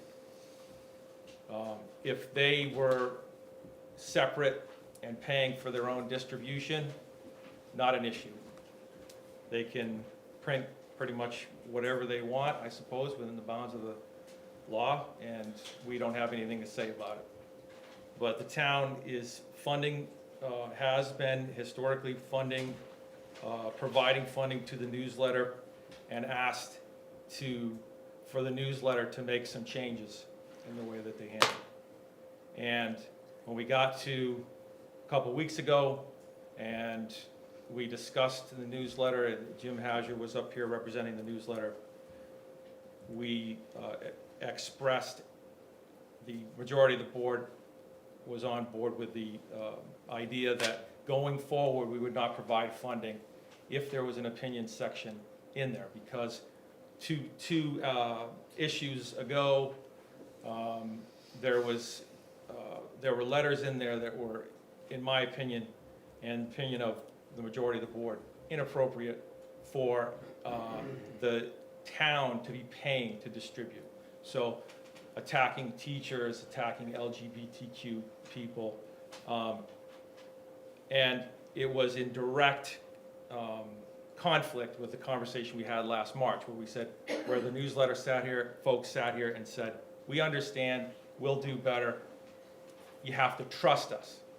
So it is at that point that we decided that we would go forth with trust, essentially verbal agreement that they would do better. So where we got to a couple of weeks ago was, as a board, again, majority of the board determined they hadn't done better. So at that point, we said we would try to draft up a memorandum of agreement to say, going forward, we will continue to fund the newsletter if the opinion editorial section is removed. Since that time that we tried to have that document created and approved by legal, we have been advised that that is not an enforceable contract. So at that point, we're left with a decision, status quo or to essentially end the relationship. Of course, the newsletter can continue to do whatever they do if they have a way to, fund their operation, but in terms of the town helping them to distribute, that is where we are. It's not gonna happen. So they refused to eliminate the opinion section, and that's why you're voting against it? Yeah, the newsletter has been here in the previous weeks and stated that any number of reasons why they think that the opinion section should be in the newsletter. So that's the sticking point with you? Yeah. How about the other people? Same with me. I believe the newsletter should publish the news of the town and not the taxpayers paying for publication of opinions. So I'm looking for a newsletter that has news, not opinion. I agree with both of these two. From back in March, I actually was a no vote back in March. The reason why, I just feel that similar to what our legal advised us, the business arrangement doesn't work. They are a private nonprofit company. They have every right to run themselves however they see fit. We are a town, and there's just no good way right now to make that work. So I wish them the best of luck in whatever they want to do. We'll do things our way, and it's really just the only way forward is to part ways at this point, which is unfortunate, but I think it's just sort of the way the businesses are working right now. So if they did not have that opinion section, you would continue to fund it? I think there's some other issues we've talked about over time, so the contract had more than just that section in it. I think most of us would feel a lot more comfortable if it didn't have that section in it, yes, but I understand that the newsletter and the newsletter supporters feel very strongly that they want that section, and they have every right to keep that section in there. It's just a question of who pays the bill, and at this point, they'll have to find another way to pay their bill other than us. Thanks. John? Mr. Belanger, I've said so much on this topic, it's just rehashing it, and so. Well, I mean, the question is, before, it seems to me, is if they do away with that opinion section, you don't have any problem with funding. I think that there's a huge, huge, huge question of trust here, and it's been developing over years. So, I think that this is unfortunate, but I don't see any other way forward right now. So if they did not publish opinions, you would still be against it, funding it? Yes. That's what you're saying, okay. So you can't convince me, you don't want to convince me that my feeling is better than your feeling. I mean, that's your job, to convince me that you made the proper decision. Okay. Okay, you understand what I'm saying? I'm open to hear discussions, and I'm Okay. glad to hear. Your 3 minutes is up, so Thank you. we're gonna move on. Thank you. Dexter, Just a question.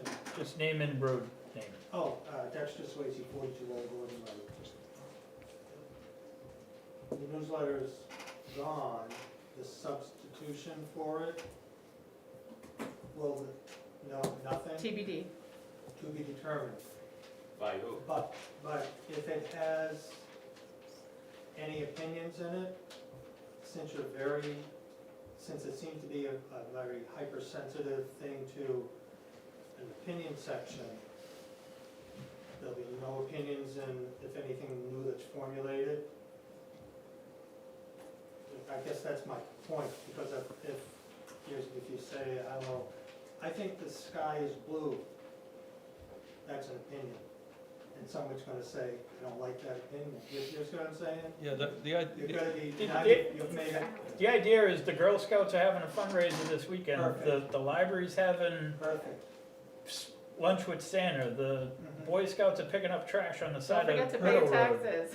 Perfect, perfect. Register your dogs. That's my idea of a newsletter. Yep, I understand what you're saying. But if something was going to come up about the town. I've already, About the town meeting, you don't want people to express their opinion, I guess. people can express their opinion at town meeting. They have their opinion. But this is not town meeting. This is the Board of Selectmen's meeting. We'll get to you in a second, Liz. We're going by rows. That's fine. Anything else in the second row?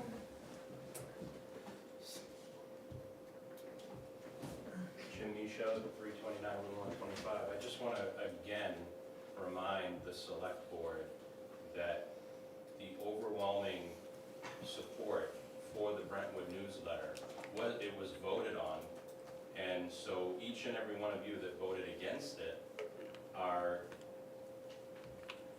you don't care what the town, it's your opinion, and you're voting for yourself, not for the town. You were hired by the town, but you don't care what the town thinks, because the town did vote on this with the opinion section in it. Andy, I'd like to respond to that actually, because I've heard this a lot, and I agree with you. There was a majority vote at town meeting that wanted to move forward with funding the newsletter for this calendar year without a contract in place. However, that vote was voted in the affirmative by about 100 people. This board represents 3,600 registered voters in this town. And those sorts of, it's different than like an election, right? If you get elected to a position, you do or you don't. Warrant appropriations at town meeting are always under the purview of the board to accept them or to change them. And the way I think about this, I agree with you. I do not dispute that that vote was, that those 100 people came that day to support the newsletter. I think it is important for me to remember that I don't represent 100 people in Brentwood. I represent everybody in Brentwood, those who voted for me, those who didn't. So I respect what you said. I agree that it was a majority on an appropriation, which is not binding to us. We are going against the advice of that appropriation for future years, that's correct. Because we feel it's the best interest of the town. Because I believe I still have a couple minutes. I just wanted to address that, but thank you. Yeah, thank you, appreciate that. So I'd like to ask the board then to go up what this gentleman said. So to be determined, is the board going to fund another newsletter? There's currently 17,000 something dollars in a line item for a newsletter. Whether that is continued, cut, We haven't even whatever, discussed it yet. but there's an approved budget with 17,000 some odd dollars. I'm not sure the exact number. But there is a line item in a budget for a newsletter. And how will you determine who you pick to do a newsletter? No idea. Okay. I'd be fine with zeroing that thing out. I agree, 100%. If you're not gonna do it, you shouldn't do it, because you could have other issues that come up with the same thing. We honestly haven't Zero even it out. discussed what's next. That's All right, that's future discussion. Becky Dunham, 9 Block Drive. I'll follow up on Jim very quickly. Or Jen, I'm sorry, I'll throw up with Jen. Jen, you do represent the entire town when you're on the select board. But I recall, I think you won by about 40 votes, so you are not representing the whole town, in my opinion. Second, a couple of other issues. John, could you explain what a community water system is? and what are the implications for Brentwood? Sure, Becky, thanks for the question. So, the concept, that the grant application that we put into Department of Environmental Services is to cover consulting fees to establish feasibility for if it is possible to have a community, so not a well, right, like not an individual well per property, but a community-sized water generation system specifically for 125. So the grant request is for $50,000 from the state in order to conduct that consulting feasibility study. The output of that feasibility study would be the consultants, hydrogeologists, engineers, etc., delivering us a report to say, yes, it is theoretically possible that these areas could support a large volume of water for the 125 corridor, and this is how you would do it. This is what it would cost. This are the this is the overview and the details that you could expect from that kind of a system. Or the other outcome could be, nope, sorry, you don't have the capacity either underground or through surface water, etc., to do that. Or the system would have to be placed so far away from 125 that it is unfeasible to pipe the water all the way. So lots of potential outcomes, but the big question and the big hurdle for significant economic development in terms of having a restaurant, having different types of businesses that have been called for in the surveys, has been water and sewer, and it's come up for decades, and it's just, we still after decades don't know the answer. Can we do this or can we not? And so that's what this is trying to address. But ultimately, it might lead to a water plant in the system that the taxpayers will pay for, if that's the plan. This is totally John Morgan's just guess. I don't think that is going to ever be feasible for Brentwood. I think that the best case scenario for water for 125, the 125 corridor, I don't think we're going to get sewer. Water is potentially connecting to another town that already has a system, and I think that's really the only way that we're going to feasibly supply a community-sized source of water to that corridor. And did you say at a previous meeting that you had contacted Epping already about that possibility? Yes, Epping has had issues with their water generation, but they are also working on it. So that's not the only option. I just want to be clear. But this is actual professionals, not lay people like me coming up with random ideas. It's like actual professionals saying, yeah, you guys can do this. So we're just trying to answer that question. And my third question, I'm sorry about the 3 minutes. I had recommended at a discussion at the Communications Committee that the question, and I asked Russ this, for subcommittees that have just been created, whether it's the Energy or the Energy Aggregation Committee, which you're going to change the name to, and the Communications Committee, do members have term limits? I know it's required for the charitable committee, the regional associations, but as far as I know, and Russ did not know, we talked about it, will there be term limits so that you have a constant ability to refresh the membership and for other people to have opportunities? I think when we made communications committee, didn't we say 1 year just to get it off the ground? I'd have to go back and look at the minutes. Off the top of my head. No. Energy, I think, is a little bit up in the air because it's unclear what the longevity of that committee will be. It depends on how things progress. I agree with you. I think we probably should work on that. And just to clarify, the energy aggregation, That's completely just legalese in name Right, only. It's right, not I creating understand. anything new. It's I just to understand. satisfy the RSA. Yeah. And I'll just make one last comment. I agree with Jim that we should take the money out of the budget for a newsletter. That no way does that cover what it would cost to produce a newsletter. Thank you. I wanna hear the Letty. same, go for Okay. it. Letty Bedard, Middle Road, asking as a private citizen, not as a member of any board that I happen to be on. Have we voted on all of the budgets at the select board at this point? Yes, except for the only thing we haven't done is warrant articles. What is the total appropriation? We just voted the last one today, so we're not gonna have it. Okay, It's on my desk. Karen, you gave us a ballpark at the last meeting, right? Yeah, we're not doing, Yeah. So we'll get an we'll exact, to- we'll exact crunch the numbers. number before the next budget committee meeting. okay. Anybody on this side of the room in the next row? Yes, sir. Mr. Dawson.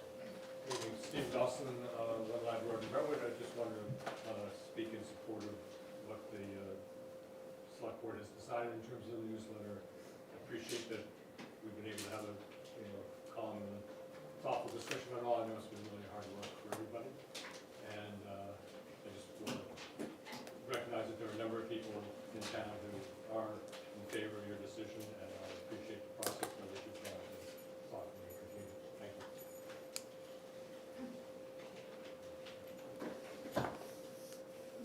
Liz, for you? Liz for your South Road, I just have a couple comments and a question. John, if you don't get the grant for the community water, whatever, it sounds sort of like the electric thing, will you come back to the taxpayers for that money to do the study? No. We just won't have a study done? Correct. Okay.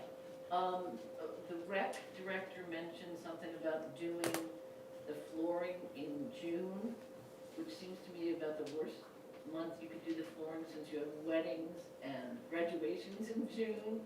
Almost every other month would be a better month because you could rent out the community center, right? Yeah, you said January, not June. Oh, I thought you said June. No. She heard June. We all heard June. I heard somebody else. We'll take it in January. Maybe so, okay. Maybe you said June. Well, maybe, I mean, I just would like to say It's June would January. not be a good month because you should be renting your all out. I agree, but hopefully the floors don't take. I think the only person at the energy committee meeting, and I still don't really get it, and I have electric co-op since they're already doing it, I'm very happy about that, so I don't wanna opt in, I just stay with what I got. But I am totally amazed that you don't have the correct agreement, I don't care if it's a technicality or not a technicality, I don't know how you can sign something that you don't have the actual thing that you're supposed to sign, like Bob said.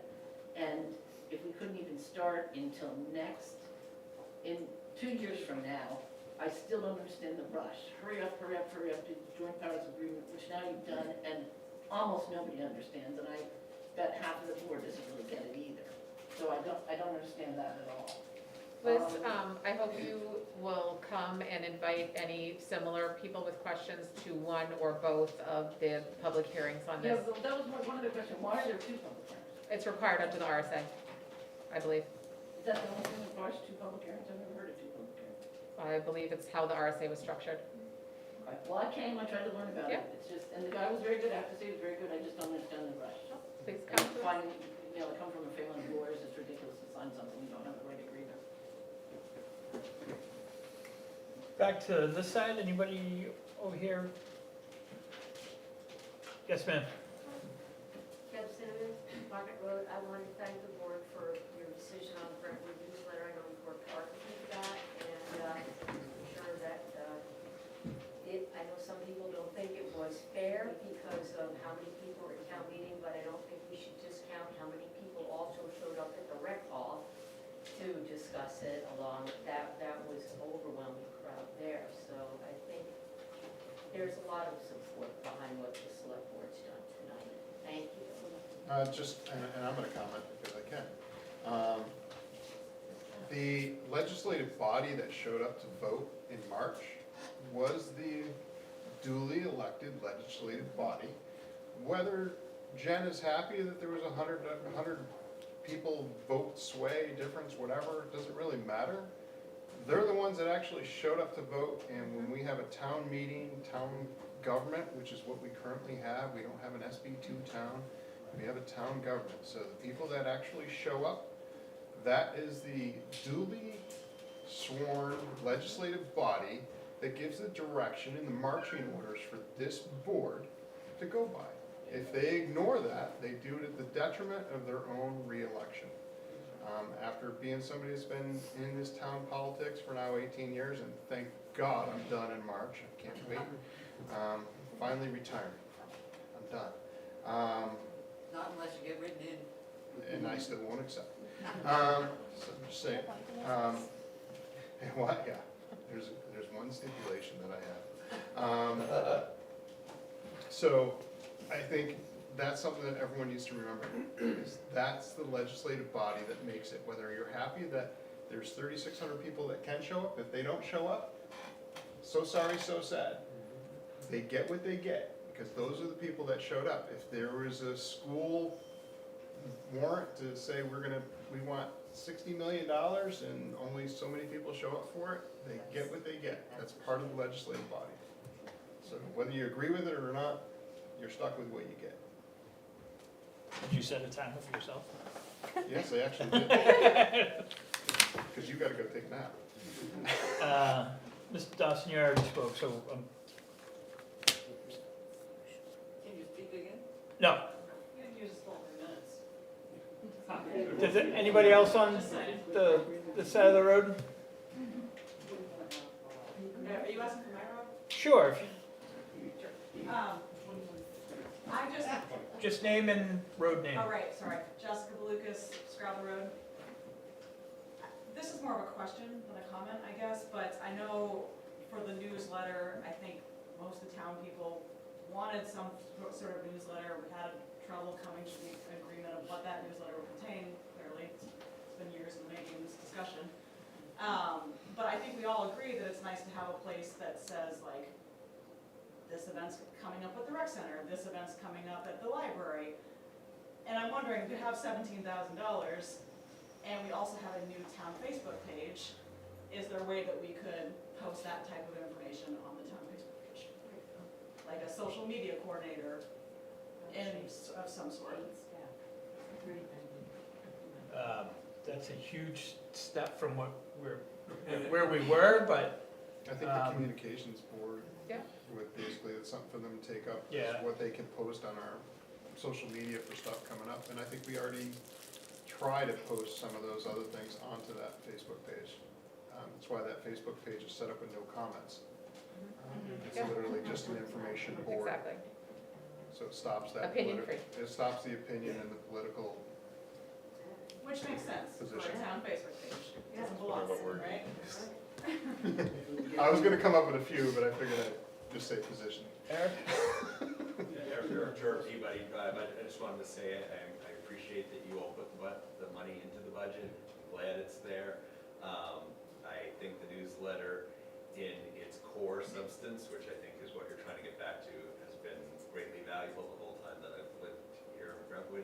I do think there's a difference between what can be accomplished on social media versus having something that shows up in people's mailbox and is a sort of unifying force for the town, so I hope there's a way forward to that.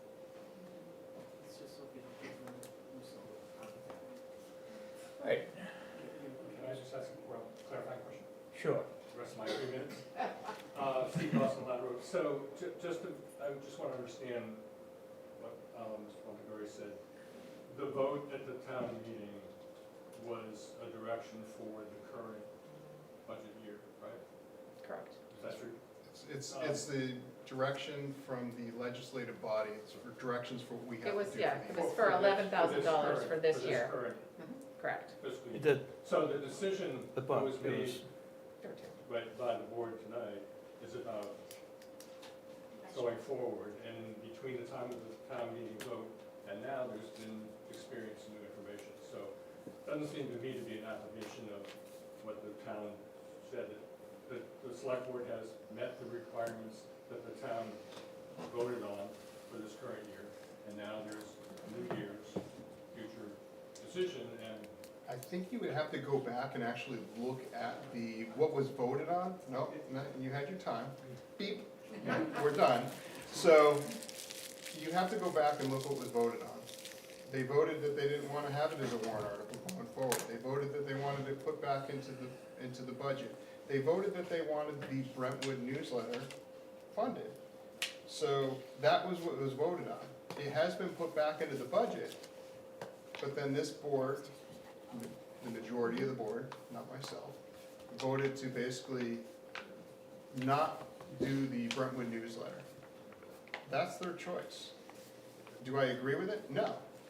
Do I think that somebody, an employee of the town, son, still put an article in there about abortions and stuff? Nobody had a hissy fit about that, but then somebody has an opinion piece on, some of the Are we gonna teachings just that are. continue with? I can mean, have this like hissy fit? pontification all day if Can you we would have, like. I mean, Well, can you no, at least be there is an professional in order, your Bob, language? but Yeah, there is an order. But I'm just saying, you we've have the articles that have gone in there that were under the opinion piece. Do I agree with them? Not always. You Do I don't have to disagree read with them? Not always. Do I have to read them? We don't have to We've fund already So that's the decided. stuff. But this board made that decision. Do I agree with Okay, it? No. conversation's over. Yeah, added nothing. I'll take a motion to adjourn. Motion to adjourn. Second. Any further discussion? Anything to end All in that. favor? Aye. Yeah, no rush, you don't like Aye. that. Yeah, you just bloviate, you never say You anything bloviate all new. the time. You never say anything new. Then you get all pissy.